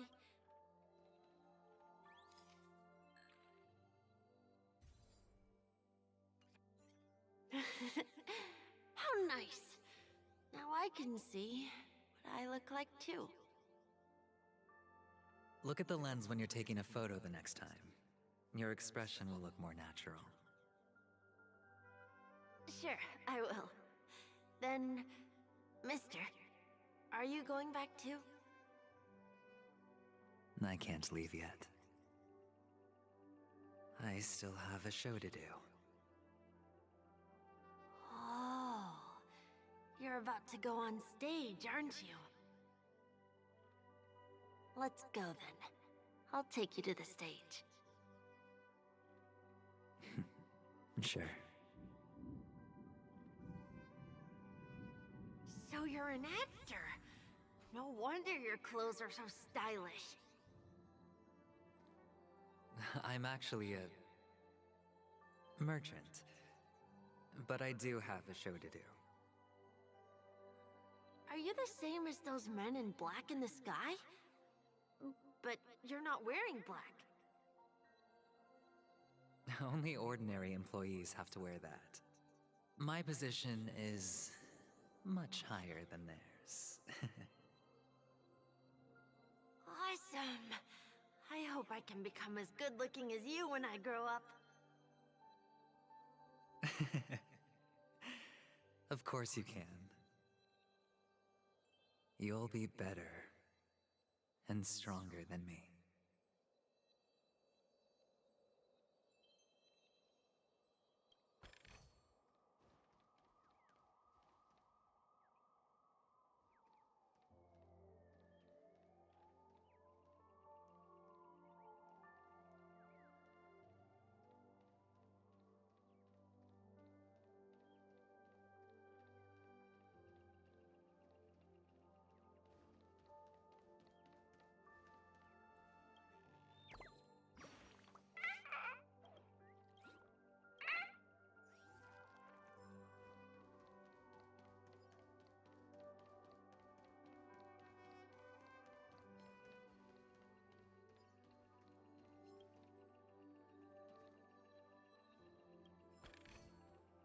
Feeling lucky.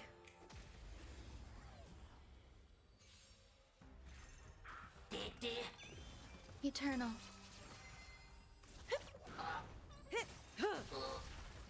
Time to say bye. Boom. Happy New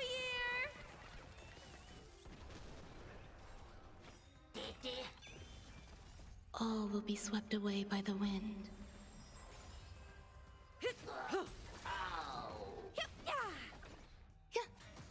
Stand still. Bust. Or maybe I'll take it all!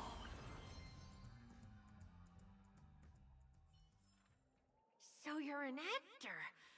No wonder your clothes are so stylish.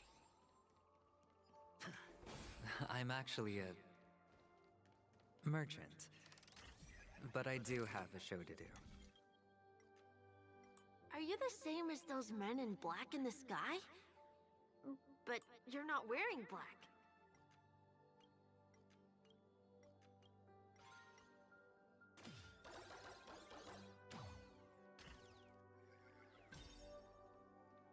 Only ordinary employees have to wear that.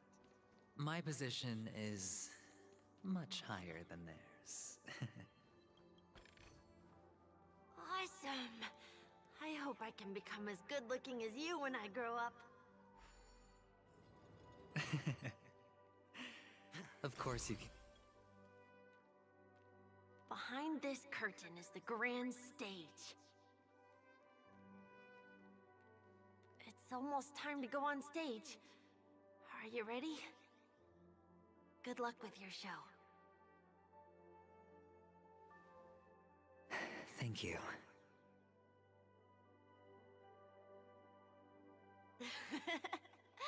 You still seem pretty nervous.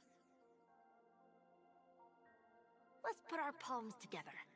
If you receive Gaiathra's blessing, you'll feel more relaxed. Putting our palms together is a simple ritual. By putting our palms together and reciting the prayer to Mama Funga, she will bless us. If you're not familiar, I can guide you. It's all right. I know how to do it. Of course I know.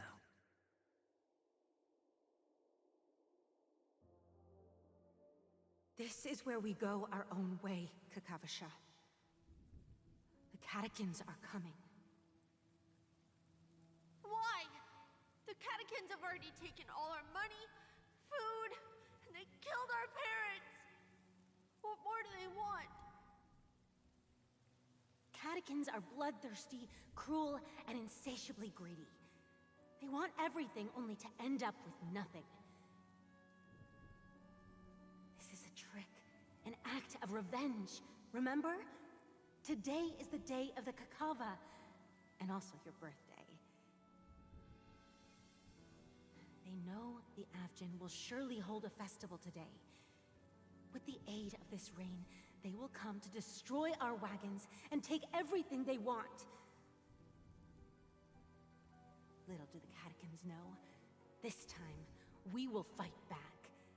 The men in black that descend from the skies are on our side. The catechins stand no chance against them, and will surely pay for their arrogance. Without this rain, the catechins would never take action, and we would not have the chance to turn the tide. This is a gift from Gaiathra, and you are Kakavasha, whose good fortune will bless your sister with success.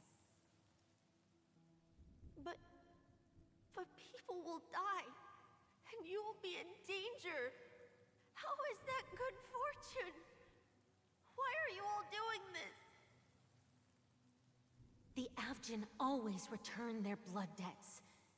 Gaiathra calls for me, while Papa and Mama are waiting for me. I must answer the call. But she will bless you with good fortune and help you survive. As long as you are alive, the blood of the Avgin will never run dry. So run, Kakavasha. Do not be afraid, and do not look back. Go to the other side of the mountain.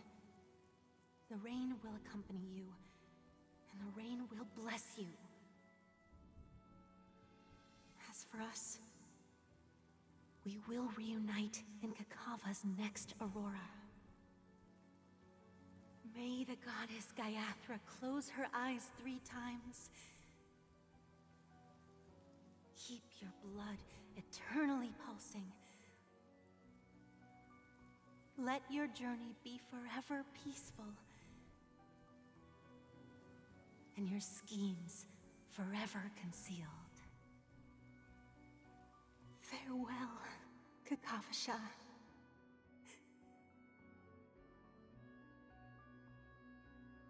Newsflash from the Inter-Astral Peace broadcast. The IPC Marketing Development Department spokesperson confirms that a small-scale rebellion has broken out in the unclaimed region of Sigonia. The situation is now under control. The insurgents are from a local clan known as Kataka, which has a long history of disdain towards the IPC. This has caused a serious negative impact to the work of the IPC's Marketing Development Department. The clan launched a massive attack on the Avgin, who were under the protection of the IPC, resulting in 6,728 deaths and 3,452 missing. The casualties are currently under the care of the frontline trauma team. The spokesperson expresses his deepest condolences for this devastating humanitarian disaster. At the same time, delivering an important message on this matter to all interplanetary citizens. Finally, he proclaims, the hammer of preservation will fall on all beings, regardless of life or death, regardless of race, regardless of ideology, to uphold the basic rights we inherently possess.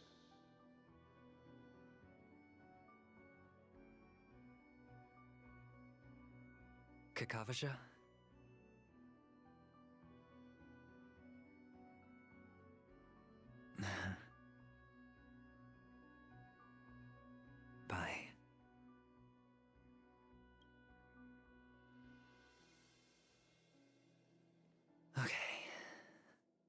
actors are in place. It's time for the show to begin.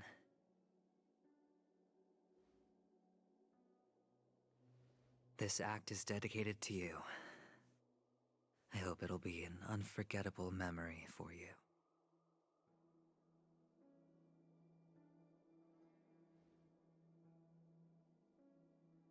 Kakavasha.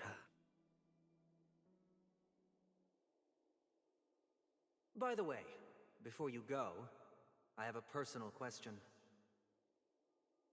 Do you truly want to destroy the world with your own hands?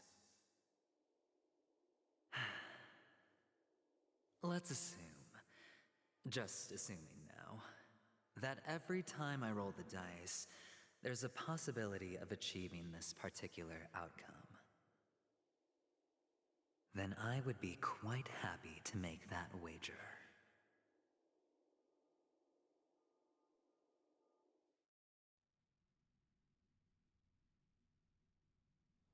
Is this Miss Acheron? Hello, I'm Himiko, the Astral Express's navigator. Hello, I'm March 7th. I'm sure she needs no introduction, as you definitely know her.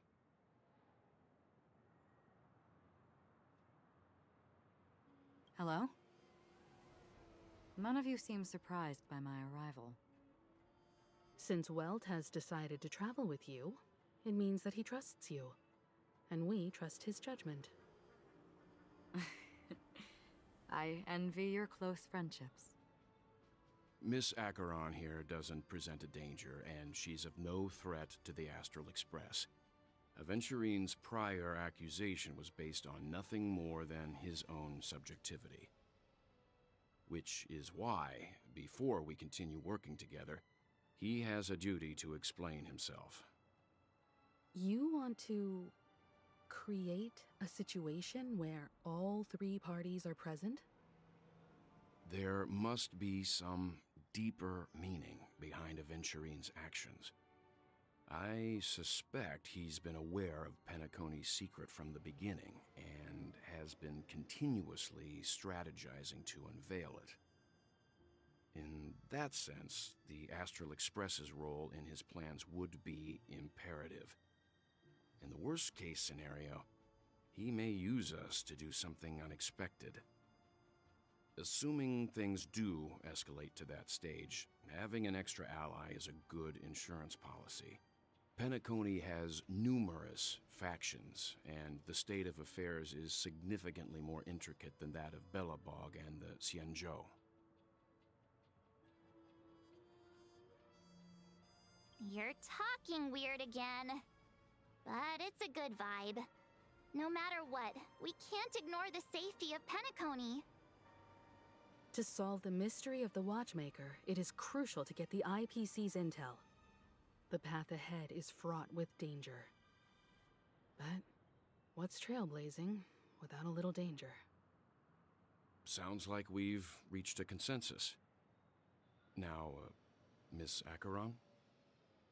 I will accompany you, of course. Let's move out then! But where do we start looking for him? No need to rush. If he truly has laid a trap, he will definitely use every means to lure us in. Ladies and gentlemen, the most wondrous, most magnificent show in Penacony's history is about to begin. The IPC cordially invites everyone to Clock Studios Theme Park. Look. Should both the performers and spectators fail to arrive, won't all of Aventurine's plans be for nothing? Let's get going, everyone. The hour of trailblazing is upon us.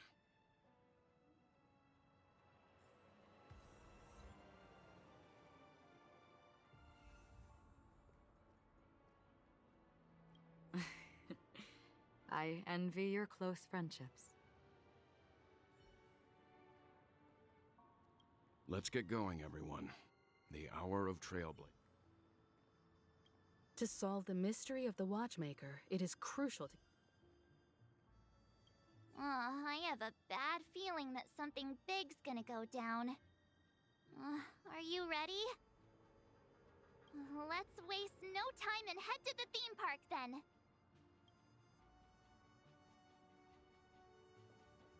Mr. Yang.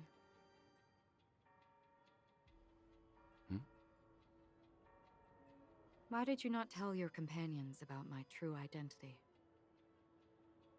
It's just like you said, an inability rather than an unwillingness.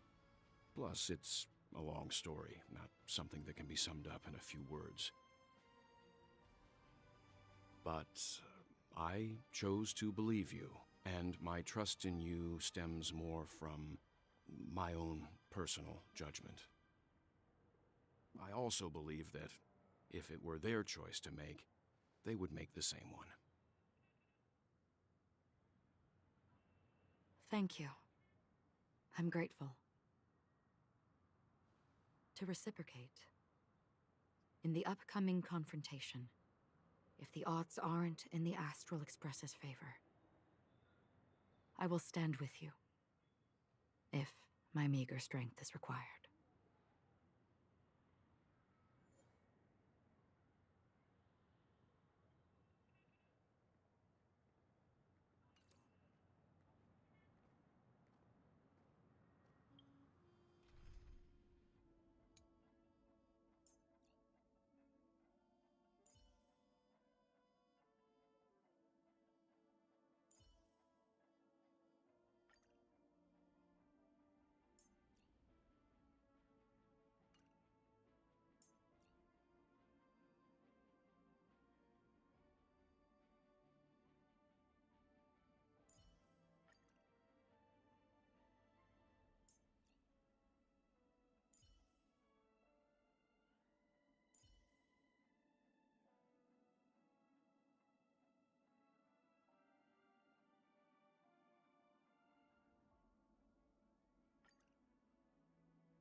I have a... Let's...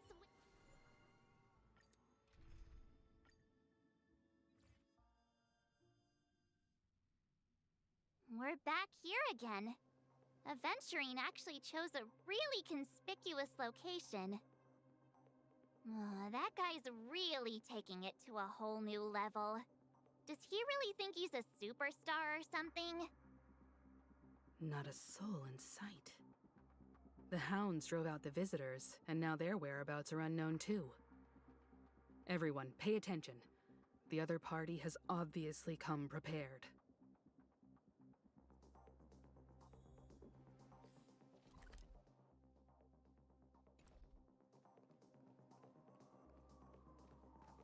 Ladies, gentlemen, dream seekers, tycoons, esteemed guests of the Watchmaker and the family.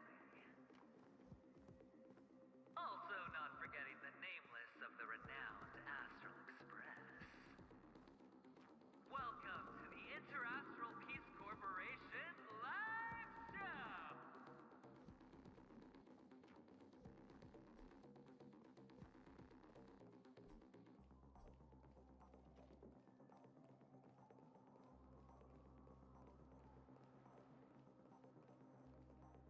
Astral Express, you're late.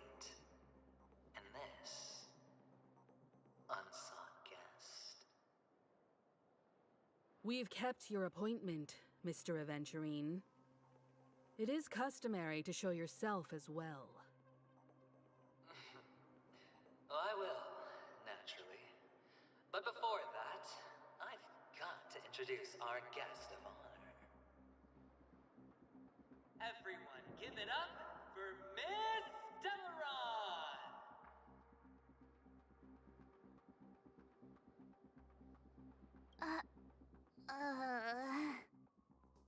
Let me remind you that in all likelihood, this stage and her identity have nothing to do with the wanted murderer. Oh, no, they do.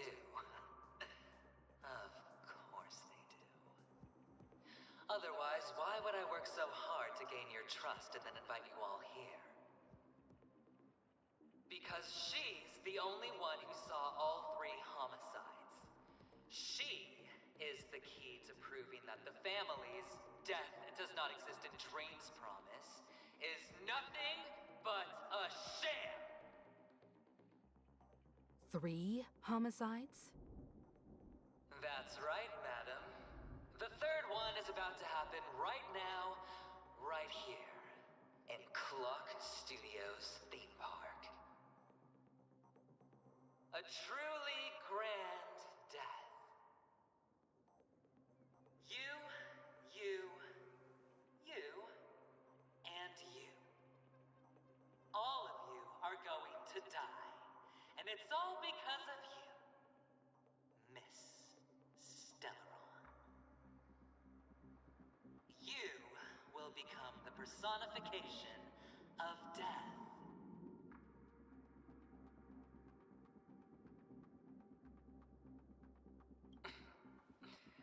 Never underestimate yourself. Like I said, you have the power to turn the tide on the entire game. Let me be a little clearer. I will detonate the Stellaron in you and cause a teeny, tiny accident on Penacony. BAM! The entire theme park will be reduced to a shattered dream. Then before the family can even react, I'll become the IPC fleet's navigator. Your bluff isn't fooling anyone. If you could really do that, you would have done so earlier. You wanna bet? Sure. I'll bet with you. I'm betting that it'll be a sweeping victory for me. By detonating an unprecedented explosion to prove that the vow of harmony is a complete and utter joke. You won't do it. Of course I can. It's just another gamble. I came from the wastelands of Sigonia. For just 60 red copper coins, people paid to brand me. Put me in chains. Place me in the gallows and bury me in the golden sands. But the sun could not kill me, and the quicksand sent me back to the embrace of the Guild and the IPC. Bear in mind, my victory wasn't just a stroke of luck. No. I've never been defeated. Have you ever heard the saying, sleep is the rehearsal of death? Why do the living sleep? Oh, because we are not ready for the final rest. Every night is practice for the end. You and I are escaping into our dreams for fear of death at this very moment. And death will surface in our dreams. Friends, the game has commenced, and you cannot choose to decline. Nor do you have any reason or grounds to!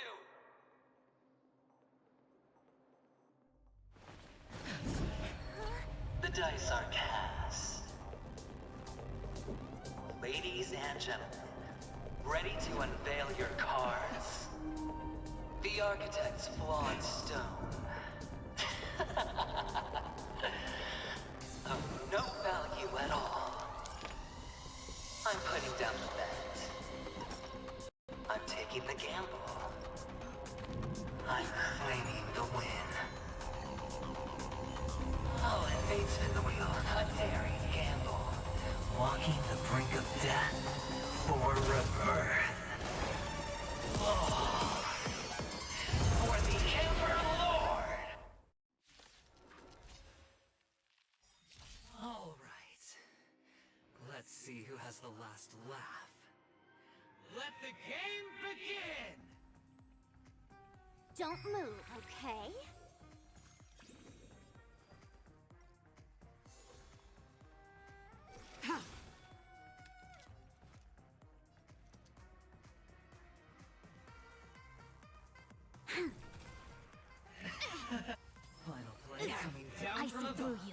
Converge and awaken! Blade of moonlight. All will be revealed. In lunar flame. All things in this human creations! You've got You'll pay for that. going all or nothing.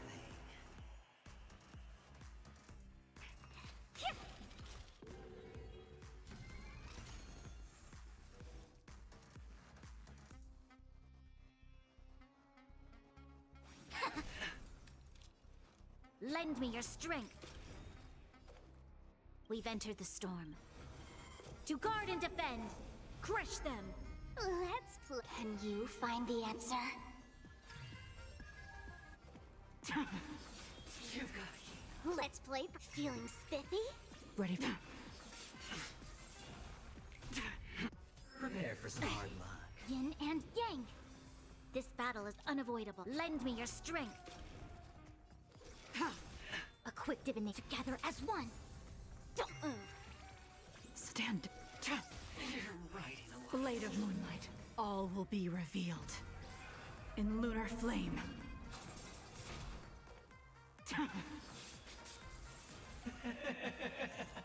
Even on a losing streak, as long as people still have hope, they'll keep throwing money on the table. The chance, no matter how small, the potential is what you hang on to. That's what justifies the gamble.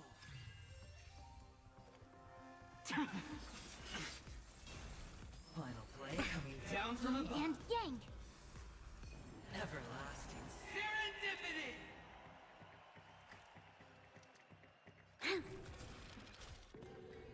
I see through you. All things in this world, human creations. I'll go easy this time.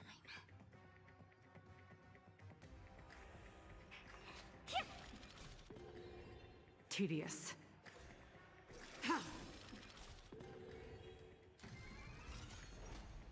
It's all or nothing! All things in this world, human creations. Double down! We've entered the storm. To guard and defend, crush them.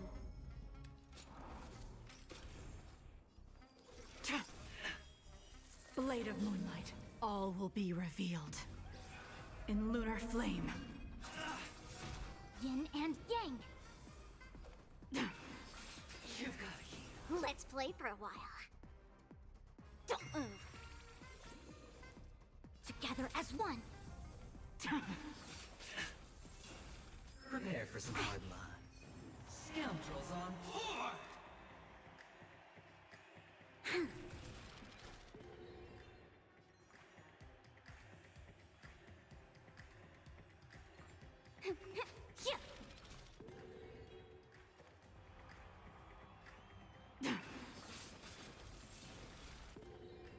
A quick divination. Converge and awaken. Human creations.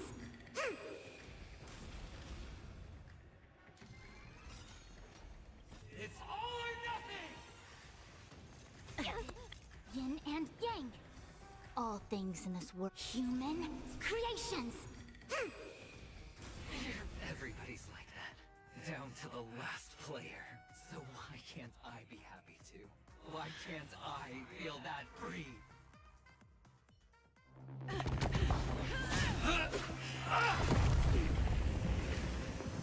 Always hide your ace with a straight face. I'm starting to get a little impatient with you all.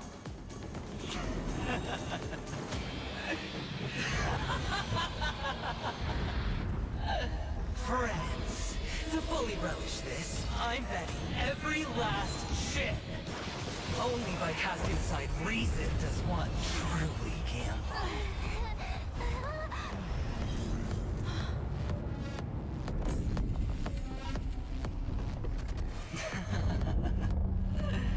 Emanator, I know you'll match my wager, right?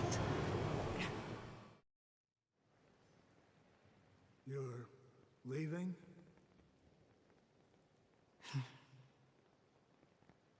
Perhaps. I might pass through the place you mentioned. Penacony. What do you hope to find within a dream? I'm not looking for anything. They aren't in a dream.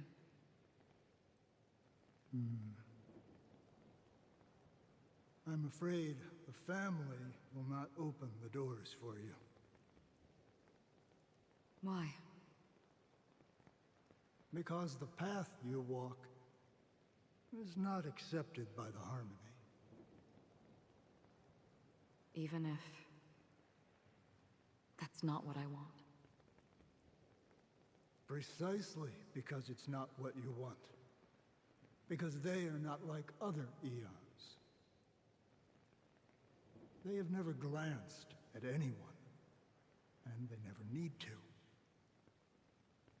They leave woven strands of fate for humans to walk, and together, they weave a great shadow.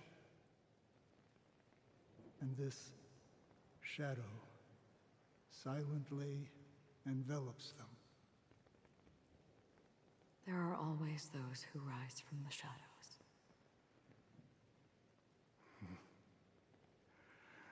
They mostly become a part of the shadow. In your eyes, am I the same? You still have a strand of color, but not much.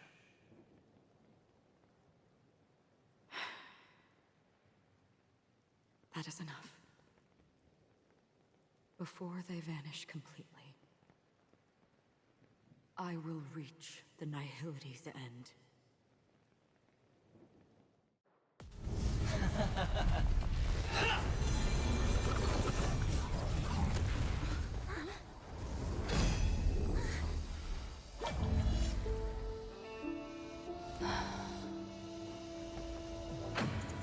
I wish to mourn the departed, weeping like rain, to swell the crossing stream.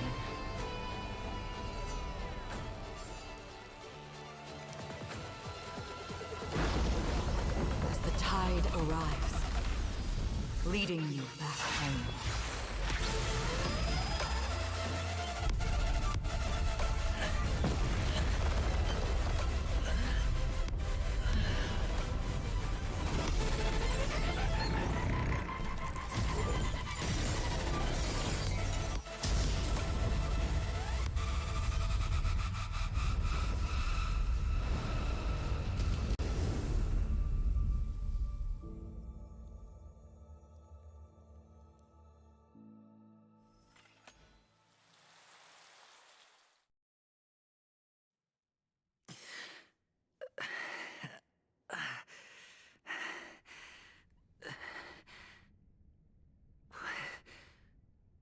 What is this place? A gigantic black hole. And see? Have I succeeded?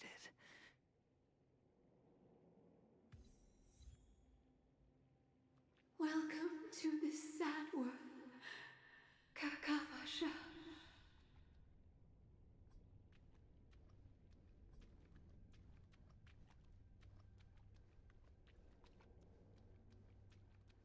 Your good luck is the most precious wealth we, all Avgin, have.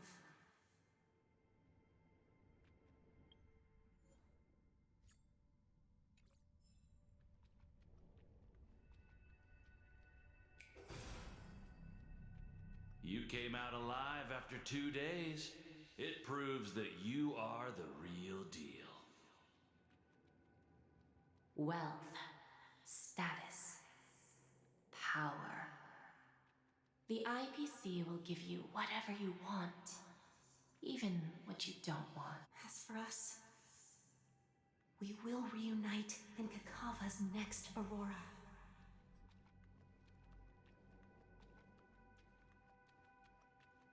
It's a pity this is not the place you were expecting.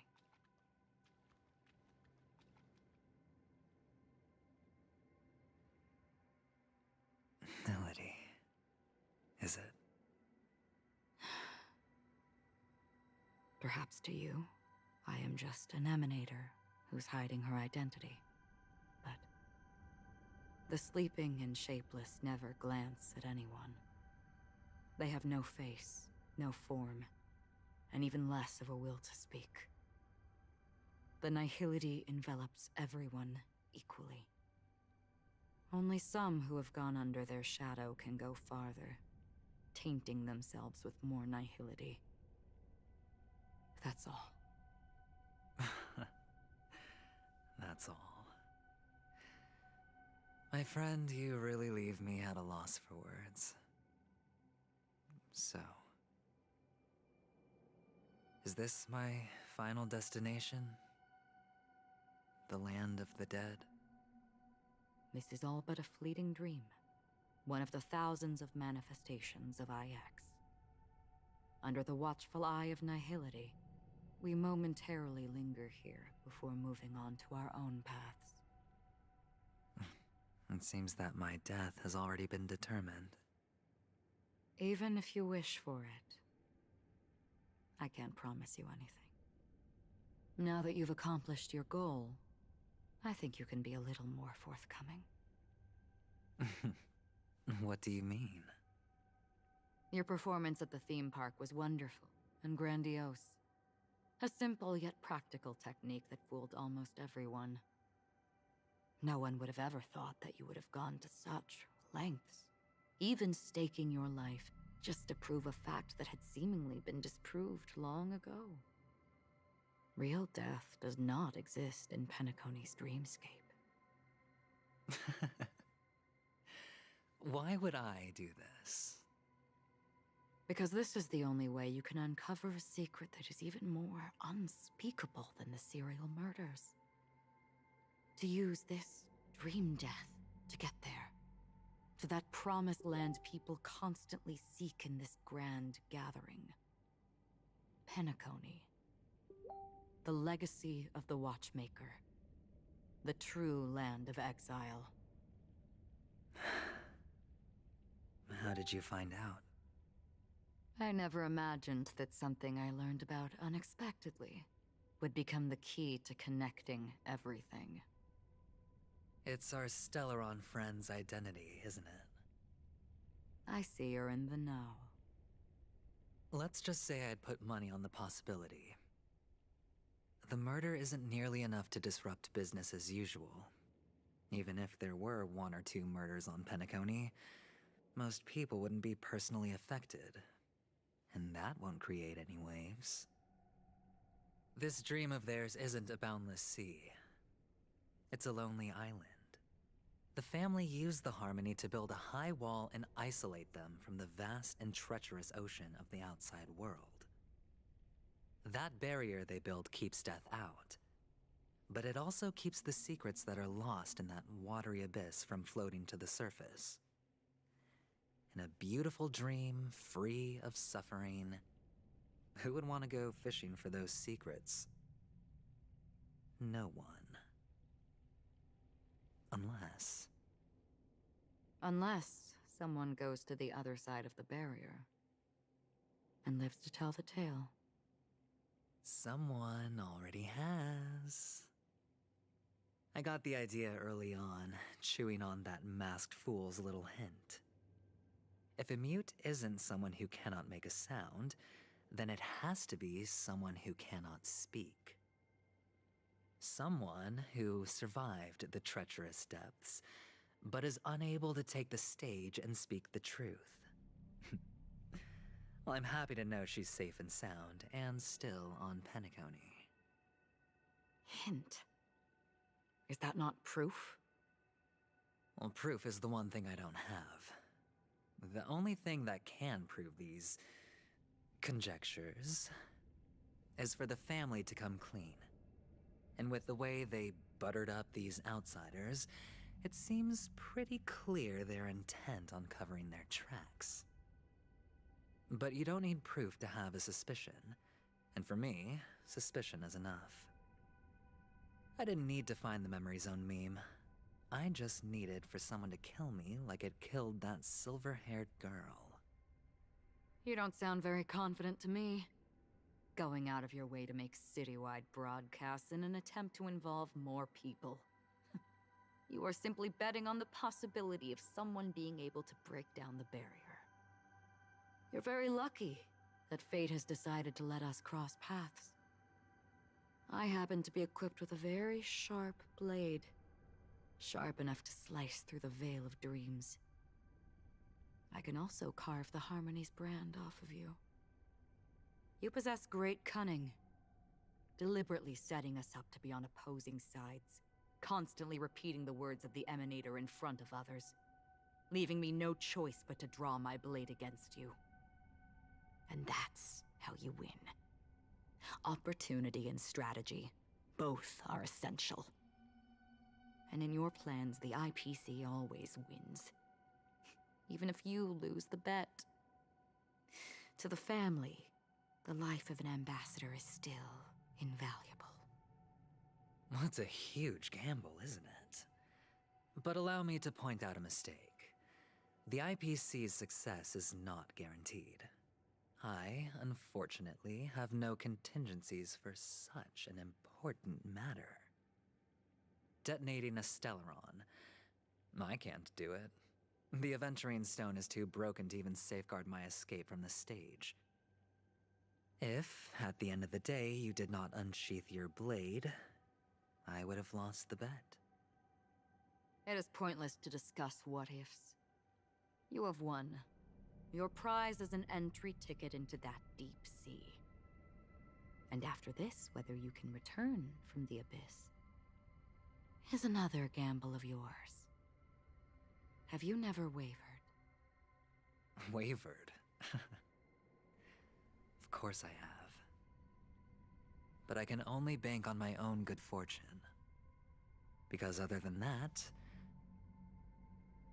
I have nothing. Wake up from this dream and go to where you should be. Your gamble is not over yet.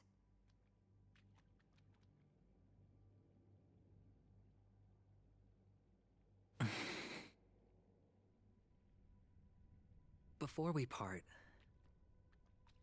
can you answer one more question? As someone who has traveled on that road, can you tell me, why are we born into this world? If it's just to die. I don't think this and never have. Nor do you. But the nihility envelops you and I. And everyone. And because of that, it's pointless.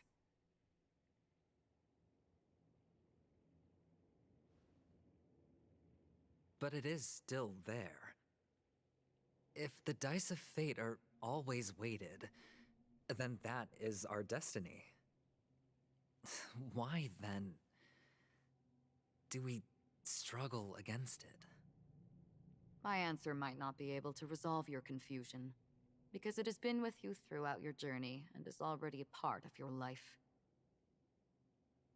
But you said, sleep is the rehearsal of death. So why does life sleep?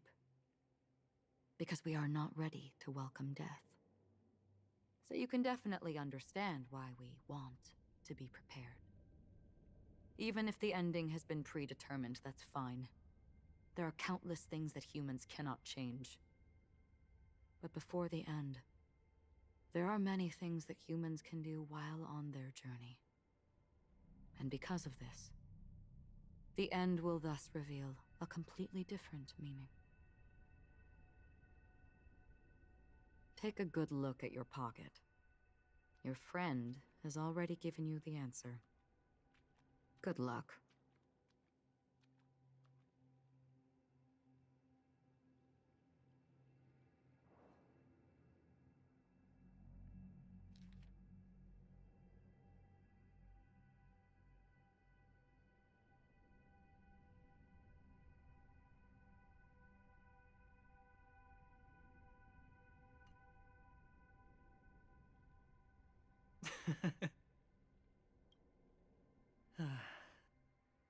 Then I shall get going.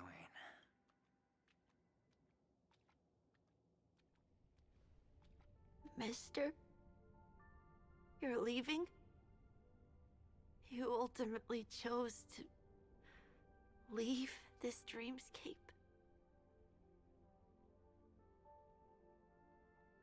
Yes. Because they are not here. My papa, mama, and big sis.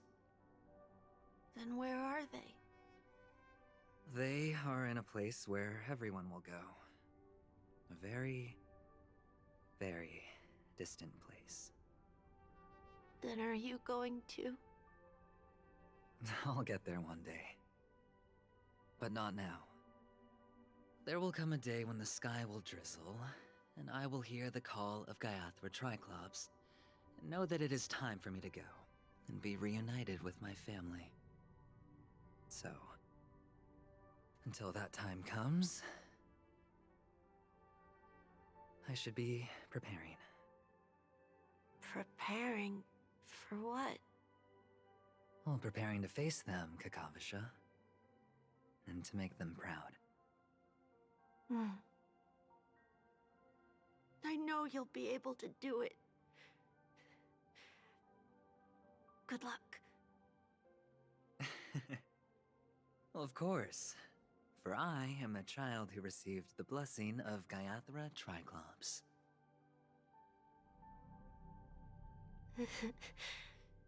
But you still seem nervous. Well, I seem that way because I am nervous.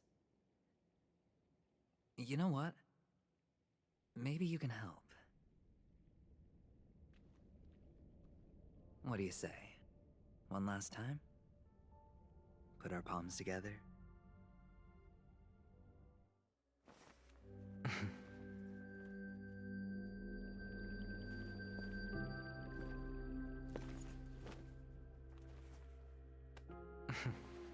Are you going now? Yes.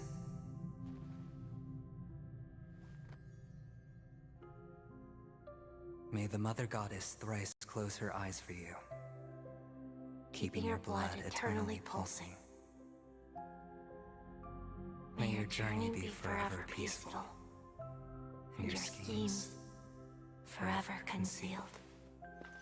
Our paths will cross again beneath Kakava's shimmering auroras. Farewell, Kakavasha.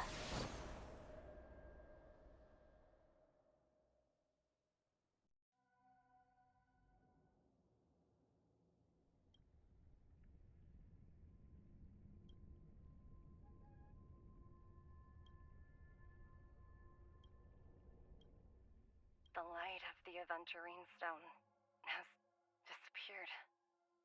This only represents one outcome. He kept his promise and got what he wanted. As planned, your cornerstone has been successfully sent to the family's territory. Then, Let's fulfill our duty and start harvesting.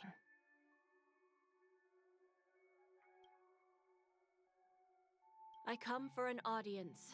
I come to fill wine, and I come to claim. I bestow poison in the guise of sweet dew. Come the toil of spring and yield a fall. I patiently wait for the branches to be heavy with withered fruits. All for the Amber Lord.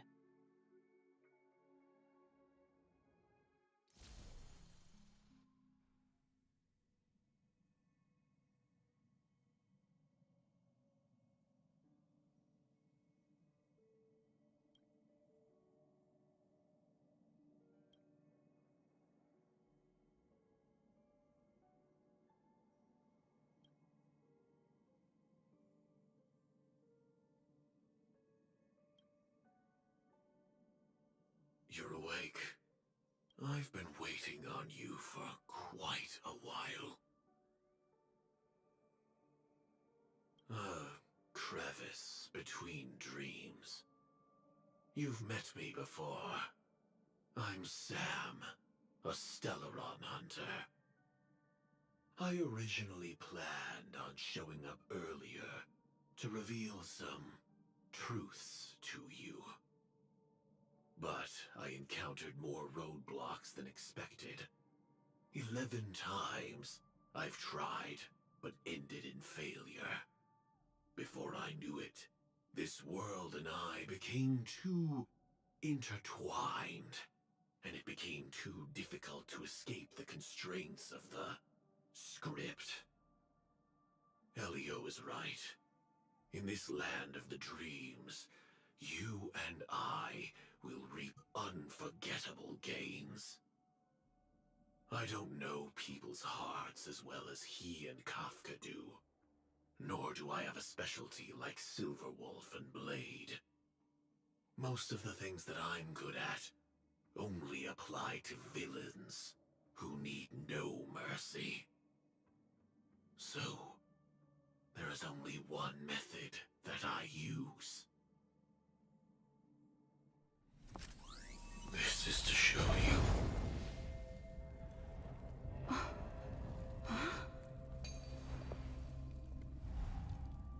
All that I am.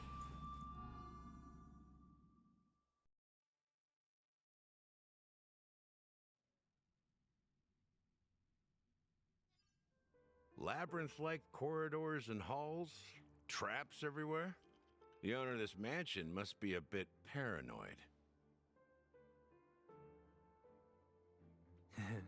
You are so funny, Mr. Security Officer. I hope that sense of humor of yours has helped you find the serial killer. Just expressing a personal opinion. Why? Did I hit a nerve? Mr. Gallagher, my patience is wearing thin. Neglecting duties will only make me more suspicious that you and the real serial killer are connected.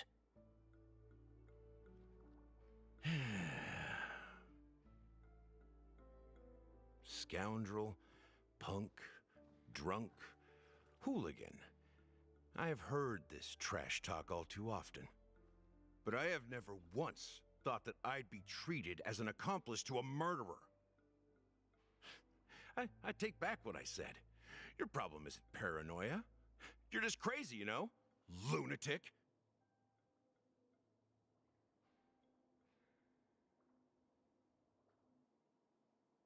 You, the family, you broke my spine and pulled out my fangs, and now you want to accuse me of murder? Ridiculous. Only idiots who've drunk too much Soul Glad will berate a stray dog in the streets. What exactly is making you say all this nonsense?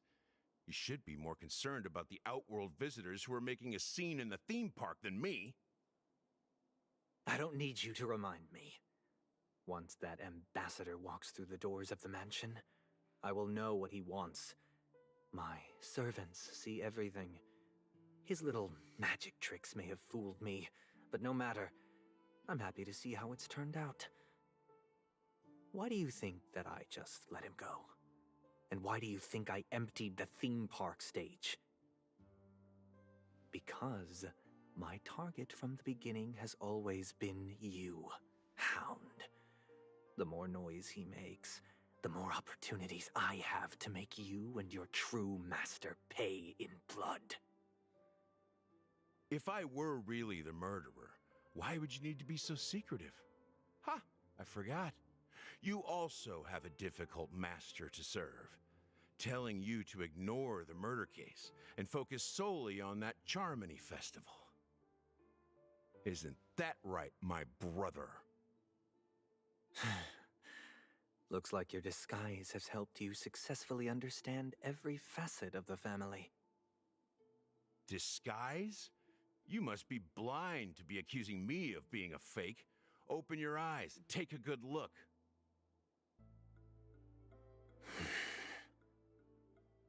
Indeed, every part of you is real. The brown hair, soft and curly like Benny's. The orange eyes, which make me miss the gaze of Sir Whitaker. That odd scar. The mark of Woolsey. And the gray vest, tie, hound emblem, bottle, the bartending, and your role as a security officer. These are all true traits. From all 52 loyal family members. When they are gathered, countless tiny truths are woven together into a lie. You collected a small piece of each of them and claimed them for yourself. Then you invented this facade, a complete Gallagher. Tell me I'm wrong.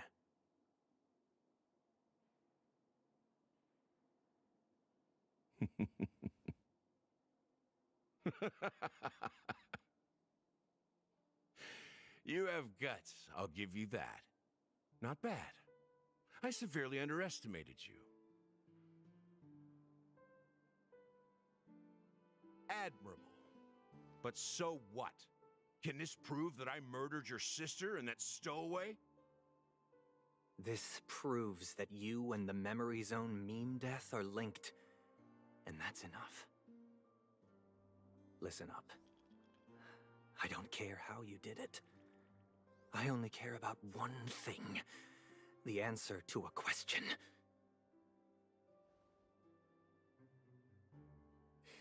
You devil. You wretched, despicable dog. Why did you kill her?